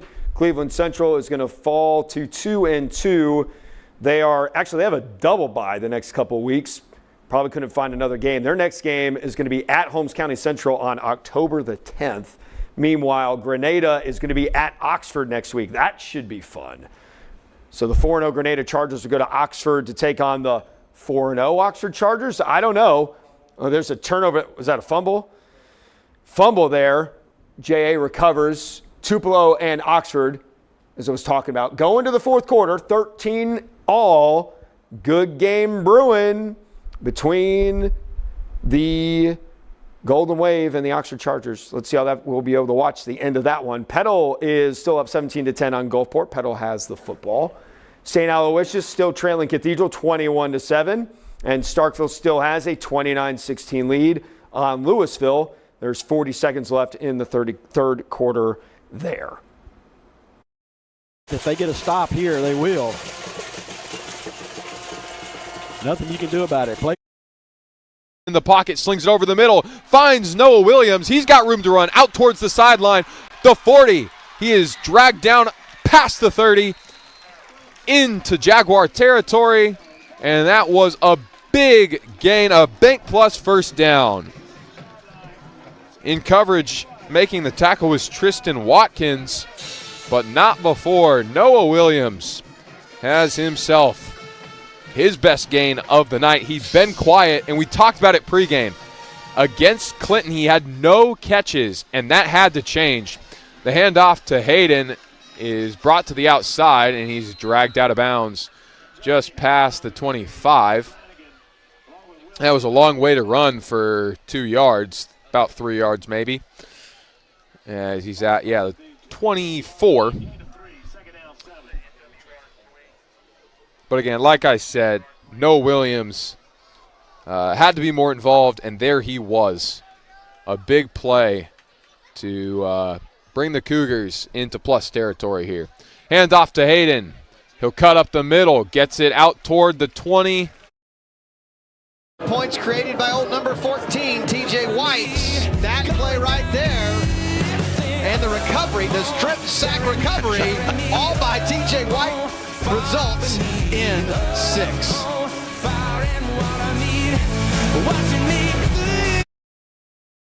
We're not making the catches when we need to. Ball breaks the tackle to the 30, to the 25, gets to the corner to the 20. A flag is down. This one's coming back for holding. As Heel turns a corner, gets down inside the red zone, but it's going to be brought back, I believe.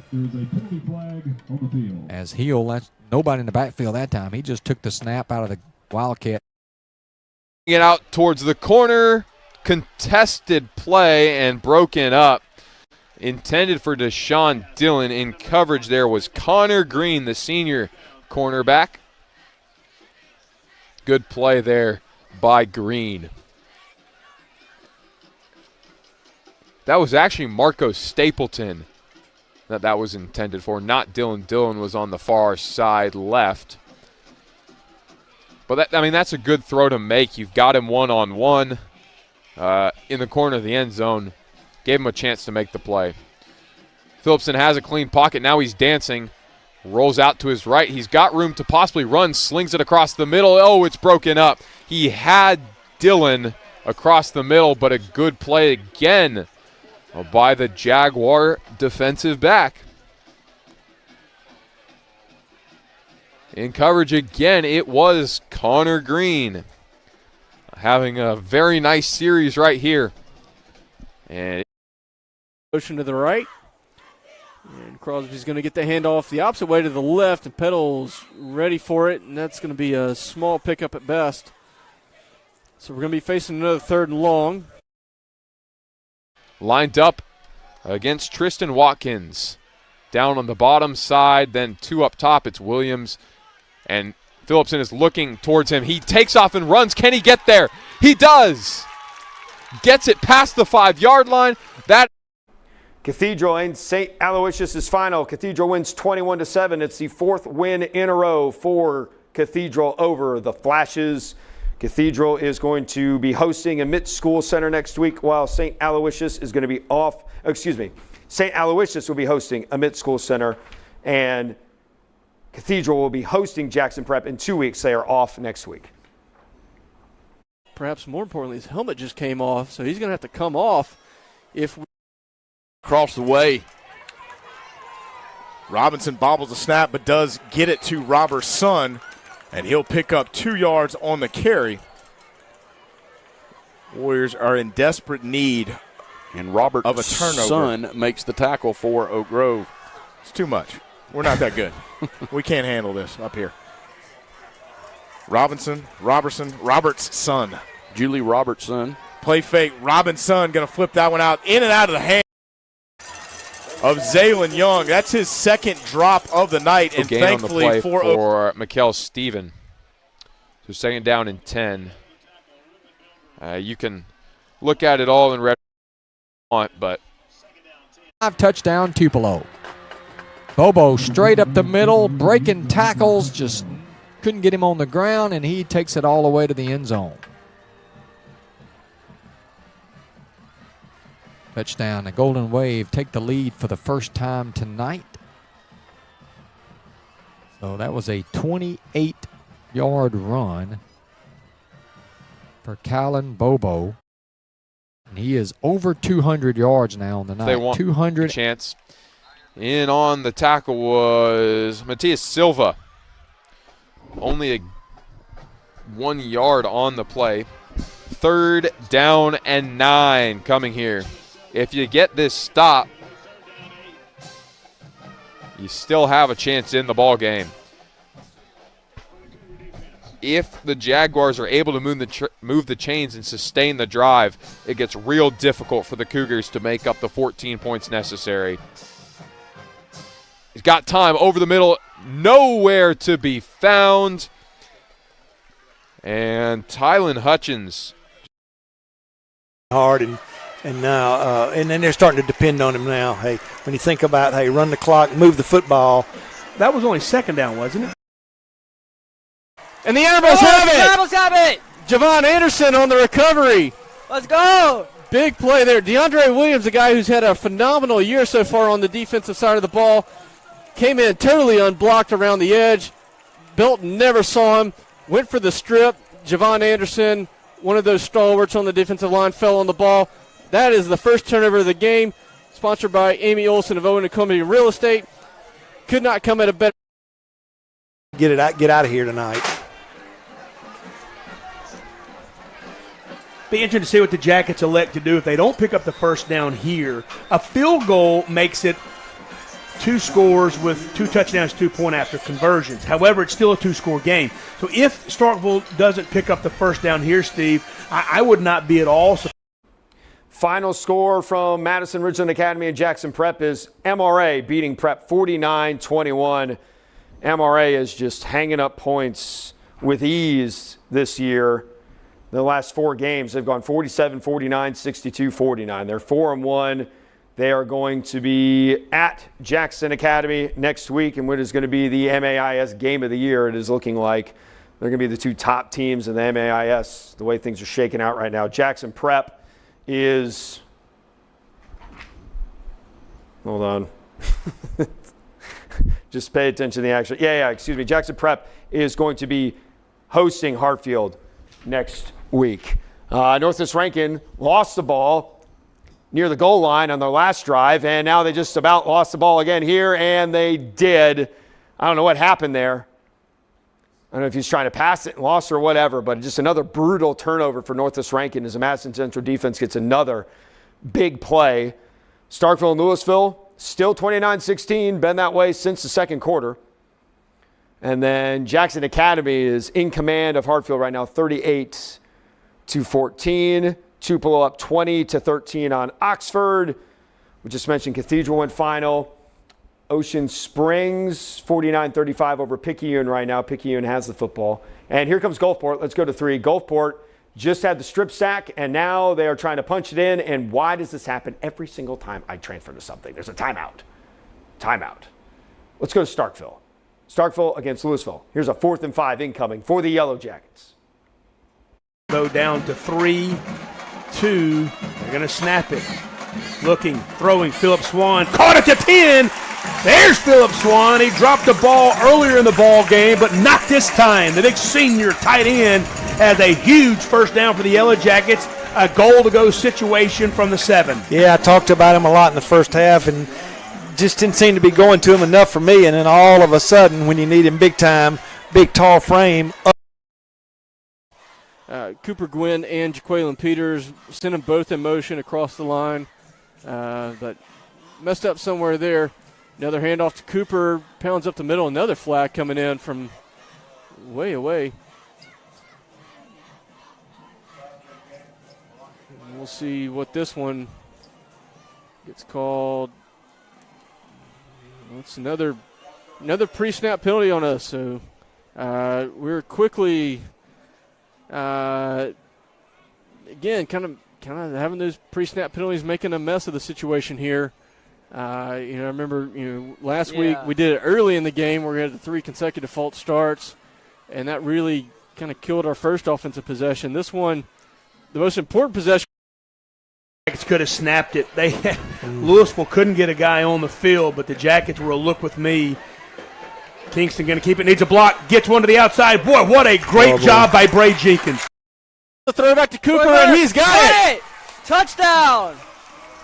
That's a play we've seen so many times. Cooper runs so well as the back.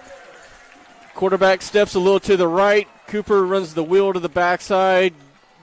Kind of gets ignored because all the traffic's going the opposite direction. The throwback, perfect throw from Parker, and Cooper's not going to let that ball drop. No. So that is a Brian Jacobs State Farm touchdown, and now Carter Platt on to tie it with the point-after attempt. Had some last-minute subs coming on and off there. Maybe a little confusion who's on the blocking team. And the kick is good. Yep. Snap good, hold good, kick good. So with 7:24 left in this one. Robertson back to pass. He's pressured, and he's down! And that is going to go. That's huge. Peyton Jones. Shift. Move over to the left a little. Here's the snap. They give it to Pegues again. He runs left. He's inside the 45, jumps over defender to the 40, and I think the ball came out. Fumble on the play, and Tupelo says they have it, and they do. Pegues jumped over a defender and was going for more yardage, and when he did, the ball came out. He fumbled it away, and Tupelo recovers. And there's the first turnover of the night, and it comes at a very inopportune time of this game. Now you got to try to stop the Tupelo run to get the ball back, and they're going to spot it at the 33-yard line. So it was a gain of 14 before he fumbled it away. With the first turnover of the night, Tupelo has Right it first instead time. hands it off to McIntyre. He will bounce his way down towards the goal line, and he is short. Now there's a late signal. Touchdown, Hawks, to end the quarter. Game's not over as the Raiders give up a 50. A flag is down as he runs out of bounds at midfield. Number 29, Colin Bobo with the carry for the Wade. And so this could be coming back. Gain of 17 on the play, but a flag is down.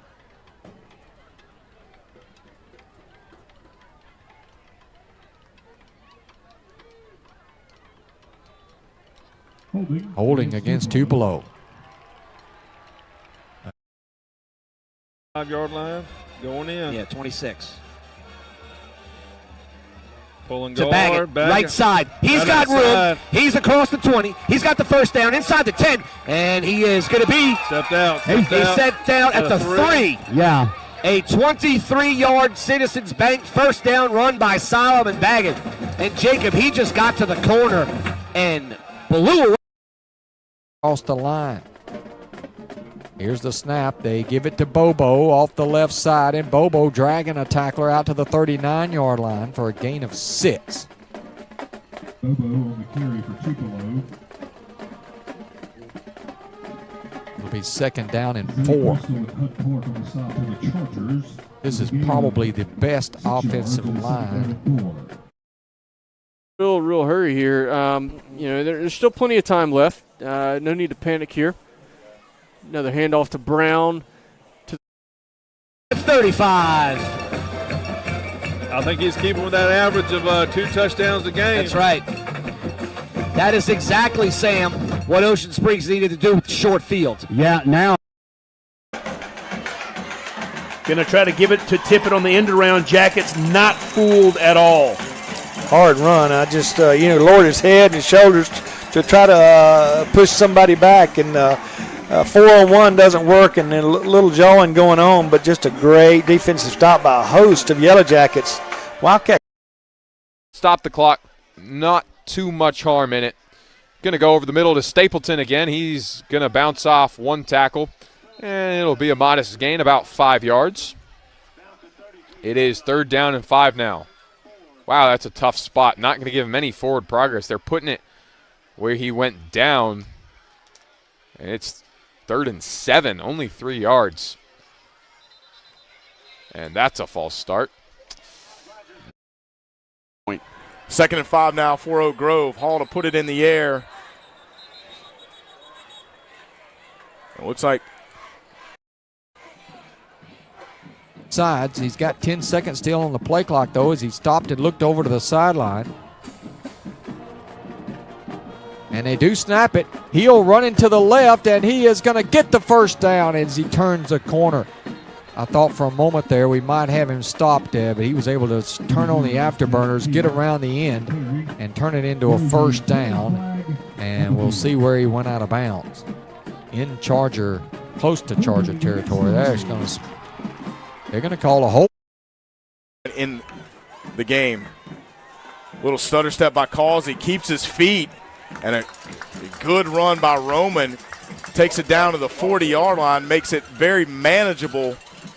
3rd and 3 after the 7-yard gain. So a good pickup by Roman Causey. And he'll tag out as Martez comes back in the ball game. And, you know, before the season, we had a chance to sit down with these guys. And Martez, Chevy, Roman, these guys are really unselfish teammates. They don't care, you know, who gets the carries. They want to win ball games. And you see it right here in front of us. Just, you know, enthusiasm. One guy carries it, the next guy comes in. And, you know, these guys are here. Complete to Deshaun Dillon. Do they give him the first down here? I don't want to make any conclusions after last time, but there it is. They move the sticks. That's a Bank Plus first down. And that is big. Keeps the drive alive. Catching it, retreating, has to run a long way, but he's got some room to go. Makes the first guy miss. He's across midfield to the 45 to the 40, down to about the 37. Another really good return for Cordarius Payton. He's having a good game tonight on the special teams. And that is a really good return to set us up on our next possession. Neville will burn their first Pine Belt Ford. Release over top. 2nd down and 10 from the 25-yard line. There's a snap to Phillipson. Going to give to Hayden there, as we're not expecting the run they thought, but does well to take him down. Only a gain of 4. So the clock is going to continue to run, and it is 3rd down and 6. Now you got to go back to the air. Oh, and there was no one picking up the blitz. And going to get it complete to Marco Stapleton right over the middle. So move the chains. Another Bank Plus first down into the red zone. And this drive is taking a little while, but they're moving it. And this game is not over. That stop on the last Jaguar possession is proving to be huge. The give to Hayden. And takes it in just past the 5. And it is 2nd down and goal. 2:12 and counting. The snap, it's high. He's got time, flushed out to his right. Going to take it up the middle. Can he get there? No. Dragged down at the 3. 3rd down and goal.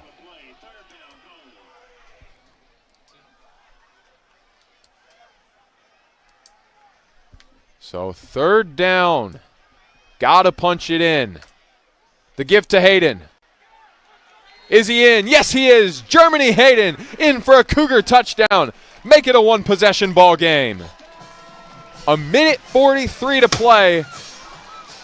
And this one is close. The extra point awaiting from Brooks Campbell. And what an effort from the Cougars. I mean, I don't even care whether they win or lose this ball game. You just have to laud the effort after going down 21-0. Kick up and good from Brooks Campbell. 31-24 your score with 1:43 remaining in the ball game. That touchdown.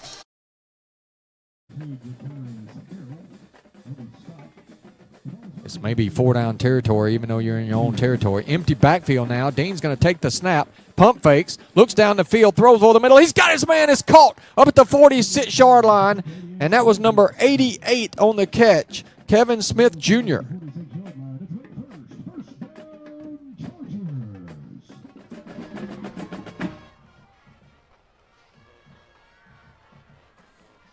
First and 10, Chargers at the 46. And a flag came down. Offsides, Tupelo. Nichols gets it, fakes it. Is it a wheel route to Cooper coming out of the slot? He's got it.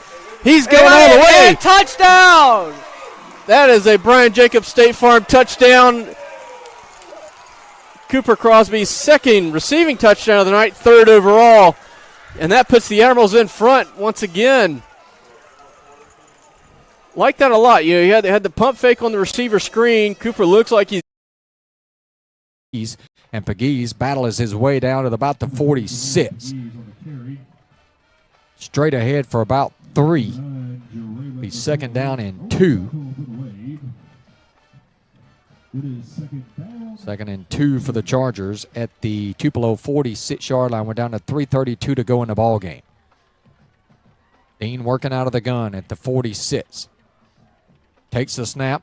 Back to throw. Dean's going deep on a fly route. Has his man out there. That's incomplete at the 16-yard.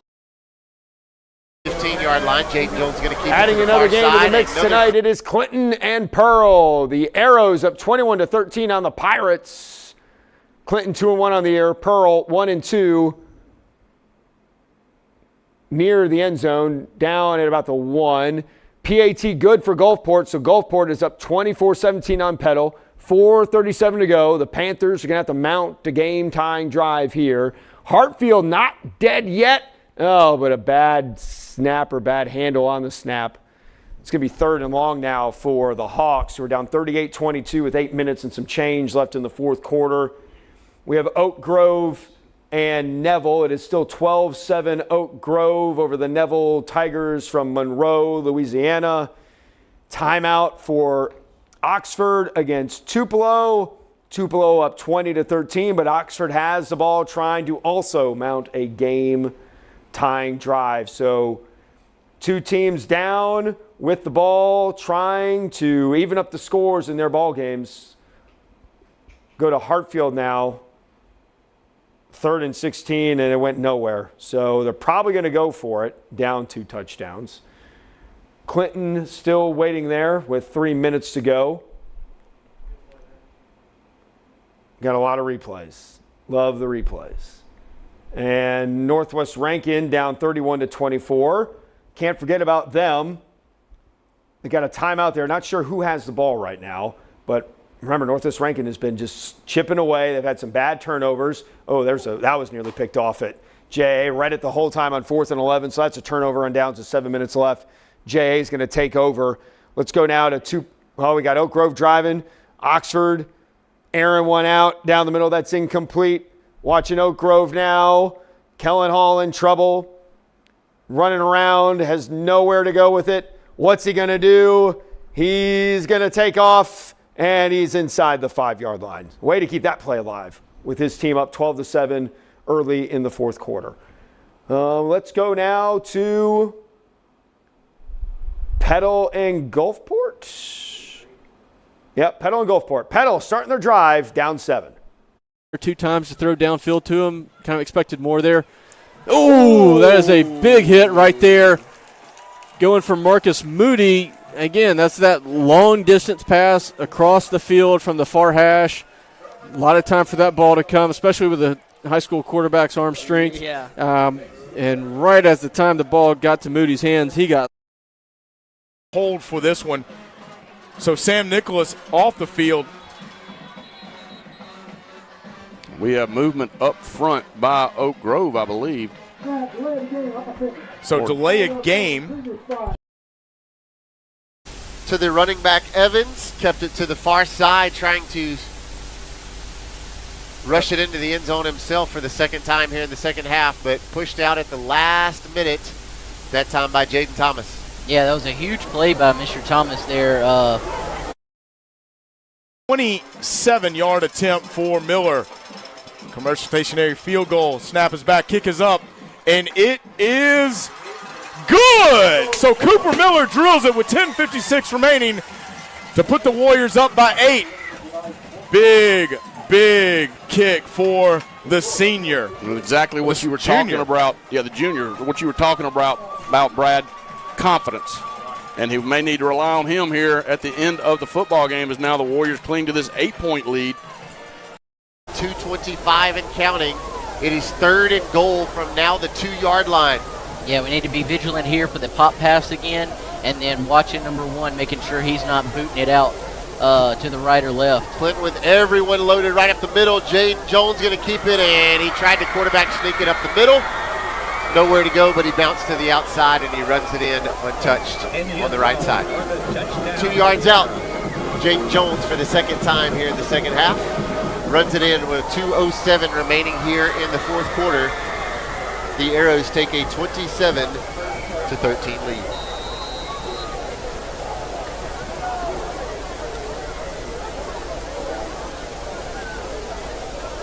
From this unique formation, the Arrows with a 2-point conversion back in the third quarter. This time they will move into the traditional extra point formation.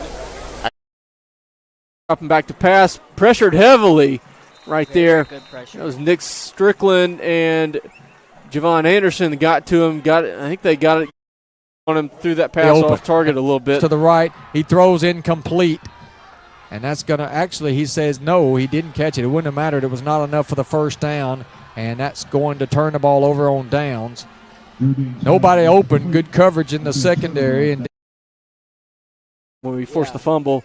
But really haven't had a lot of chances for that defensive line to really get going downhill and get that pass rush at him.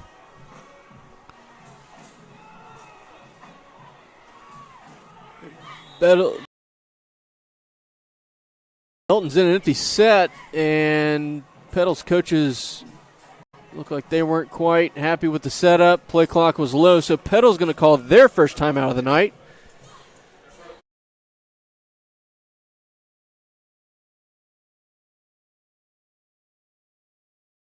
Let's take it now. All right, while we've got a lot of timeouts across the board, let's take a quick commercial break and hear from Performance Therapy.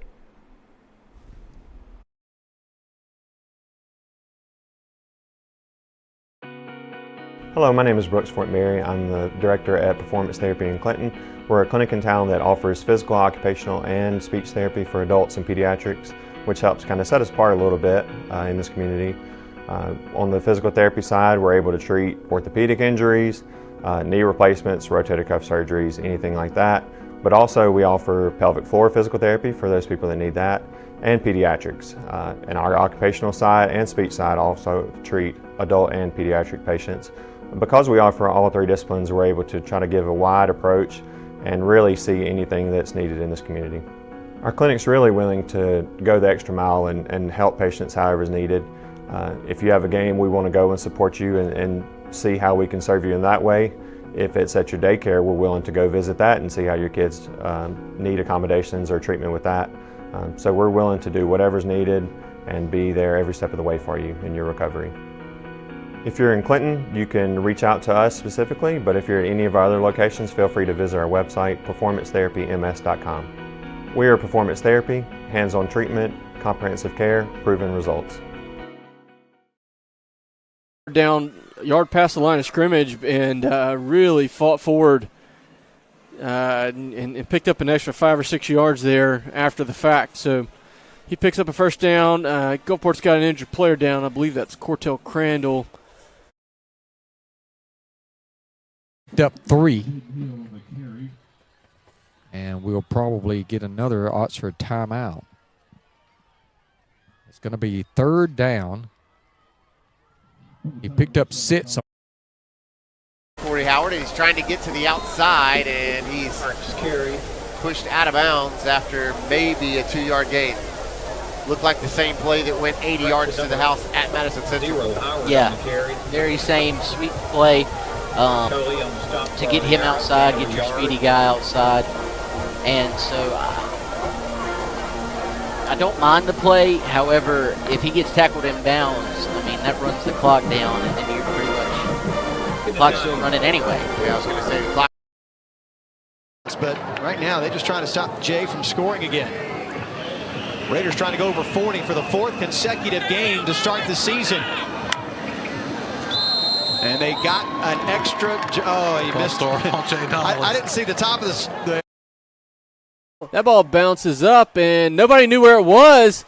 I think their receiver actually got a hold of it, and or another receiver did, and that is going to be a 9-yard pickup. What a bizarre play there. Yeah. We hit the guy right at the point. That ball bounced a good, probably 15 feet up into the air. And so that's going to move it to the 38. So it'll be 2nd and 1 for the Panthers. Here we go. Another One's downfield. Terrell Seals. Just off the fingertips for Terrell Seals, and he looks like he's hurt after that. I think he might have landed a little awkwardly there. Petal trying for the deep ball there to Forneret. Just overthrown. He had Seals and Pierre Felder right there. Seals was the guy closest to him in coverage, and I think he might have landed a little. Have got to be careful here. Do not make a mistake either in the reception of the punt or getting back there to the punter.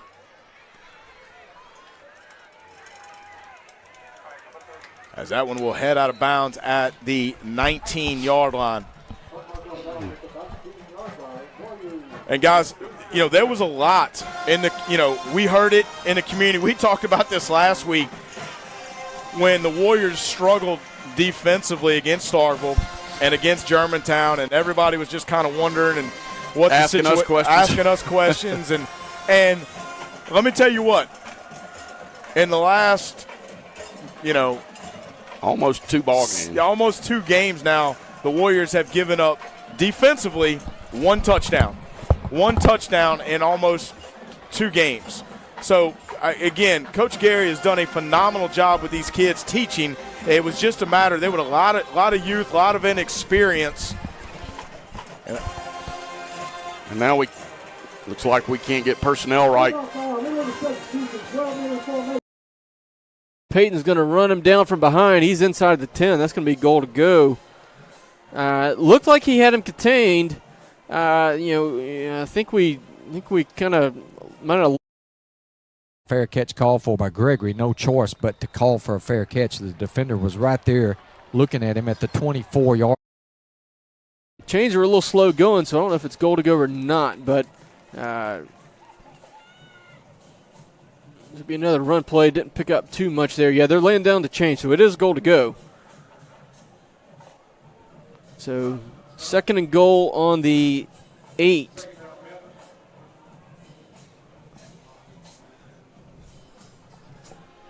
As we approach 2 minutes to go in this one. All right. Belton's looking. That one's batted down. I think it was Javon Anderson that got the paw on the ball there. Takes a snap. Back to throw. Under pressure again. He's going to roll to the left. Throws it up to the sideline. Incomplete. He just threw that ball away. He had Fields over there. Fields was covered pretty well, and he just threw. The 30-yard line. You have 4 seconds. 70 yards to go. And all the drama in this ball game comes down to this. It hasn't been that dramatic most of the but it really feels crucial to the direction of the program and our perception overall. Handoff goes to Brown on 3rd and long. And, 2 late flags. We'll see what happens there. They come in late like that. We'll see what happens. Coach Brules for Petal is really, really upset. I'm not sure if that's related to the flags or not. We'll wait and see what the call here is. But the handoff to Brown picked up about 3. He was brought down at the 5.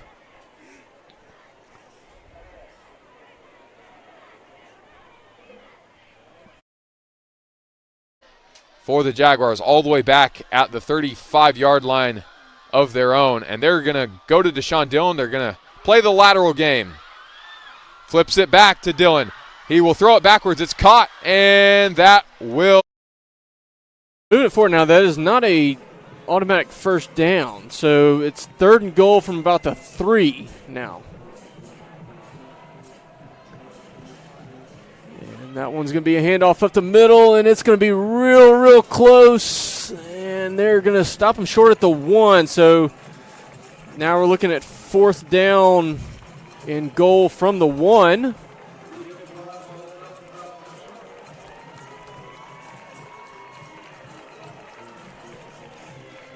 So big 4th down, and let's see. Thought I heard a whistle, but maybe not. 1:10 to go in this one. 4th down and 1 on the goal line. Petal brings a guy in motion. They're going to go power run to Brown, and he is just across the line. So that'll make it 24-23. We'll see what their decision is. See if they go to kick it for the tie, or they're going to leave the offense out. Be interesting to see in here. Belton has not come off the 8. Heel is going to take a knee back at the 34-yard line.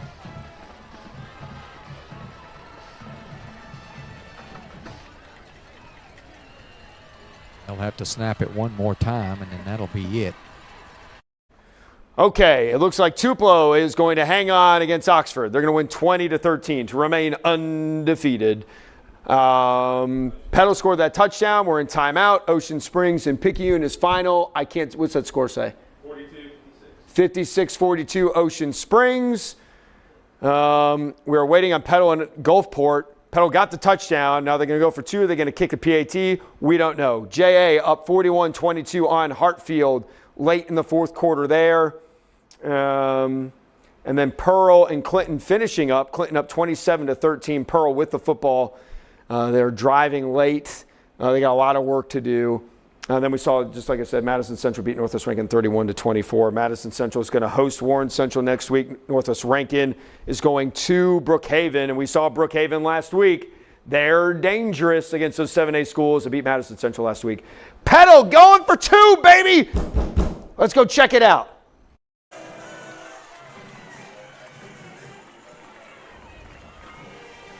It's also a double pass, and that is a little trick play drawn up there. Petal is going to convert that one and take a 1-point lead. They went to J.B. Bridges, a little swing pass behind the line.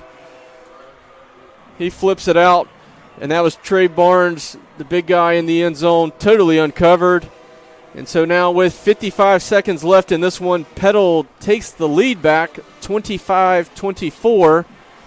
And Gulfport's got less than a minute to go and a lot of work to do with one timeout. Cooper Crosby is going to be the returner for this kick. Darian, of course, a 4-year starter. TJ, a 3-year starter. Here comes pressure straight up the middle. Force. Oh, what a catch by Braylon Womack. That, folks, was ridiculous. You know, I really thought the ball was airmailed until I saw the jersey that it was being aimed at. And I was like, nope, that's not an overthrow. The hands were so soft right there. Yep. That's unbelievable catch. Pretty much any other receiver in this classification, that's going to be an overthrow. Watch how good this is. How soft. Oh. Wow. Jared Millsap will hold. Snap is back. Kick is up. And it is good. The youngster does it under pressure as Reed Kelly adds that PAT. Look at that young man. He is so excited. Good for him. And that will make it Oak Grove 22, Neville 7. Yeah, we have heard about that young man and how he is the heir apparent, the future of Oak Grove kicking game, who is a program that has seen a lot of incredible kickers come through here. I mean, everything from all the 14 Sobies that kicked here for what it felt like about 25 years. You know, they ceded a lot of field position by hitting that little chip short there. So under a minute to go. Gulfport only has one timeout, but ball on our own 45. Start this possession, trailing by 1. Quick hitter to Mylan Stubbs. Low pass. And see, that was, that was one that I think Nettles is going to want back. He's thrown some good balls that have been dropped tonight. That one. Clinton and Pearl is final. Clinton winning 27-20. The Clinton Arrows with their third win of the season. They are going to host, they're going to be at Petal. Petal, as we just saw, with the fantastic trick play 2-point conversion to take the lead on Gulfport.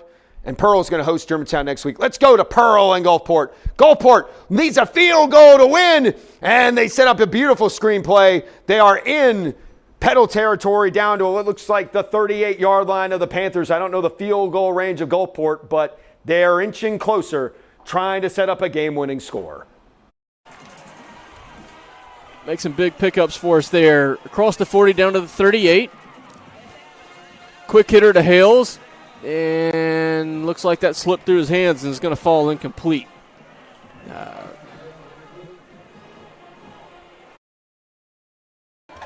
Robinson to put it in the air. Little screen out in the open field.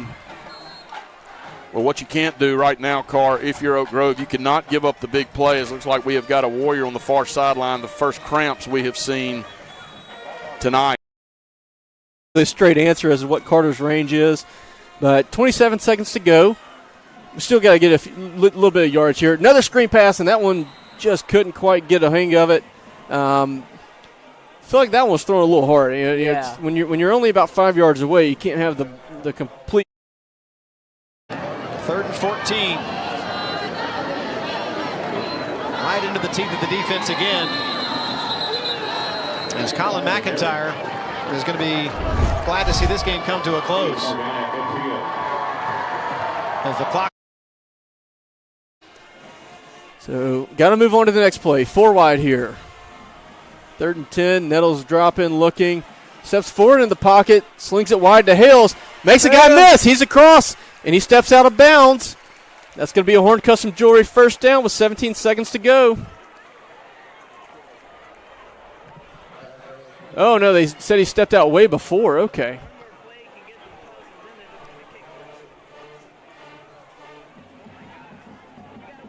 So the hard count by Robinson. Good job by the Warriors up front. Those big three not falling. Been our friend this year in the few games we've played. Pollard coming across in motion. Nettles gets it, fires one quick, and Stubbs has it. He's across the 25 down to the 23. 11 seconds to go. Horn Custom Jewelry first down, and I think we called our last time out right there. So here's where we got to be really careful. Yeah. We're got the ball in the 23. I think we're going to want to pick up more yardage. The big thing here is if we get tackled, clinging to this 15-point lead. Robinson to put it in the air under some pressure. Now being flushed from the pocket, going to throw it away. And he did get that one beyond the line of scrimmage, and a side judge is pointing to an eligible receiver. All right, Jackson Academy final with Hartfield 41-22. The Jackson Academy Raiders get the win. They are undefeated on the year at 4-0. Hartfield falls to 1-3. Brutal start to their season. They're at Jackson Prep next week.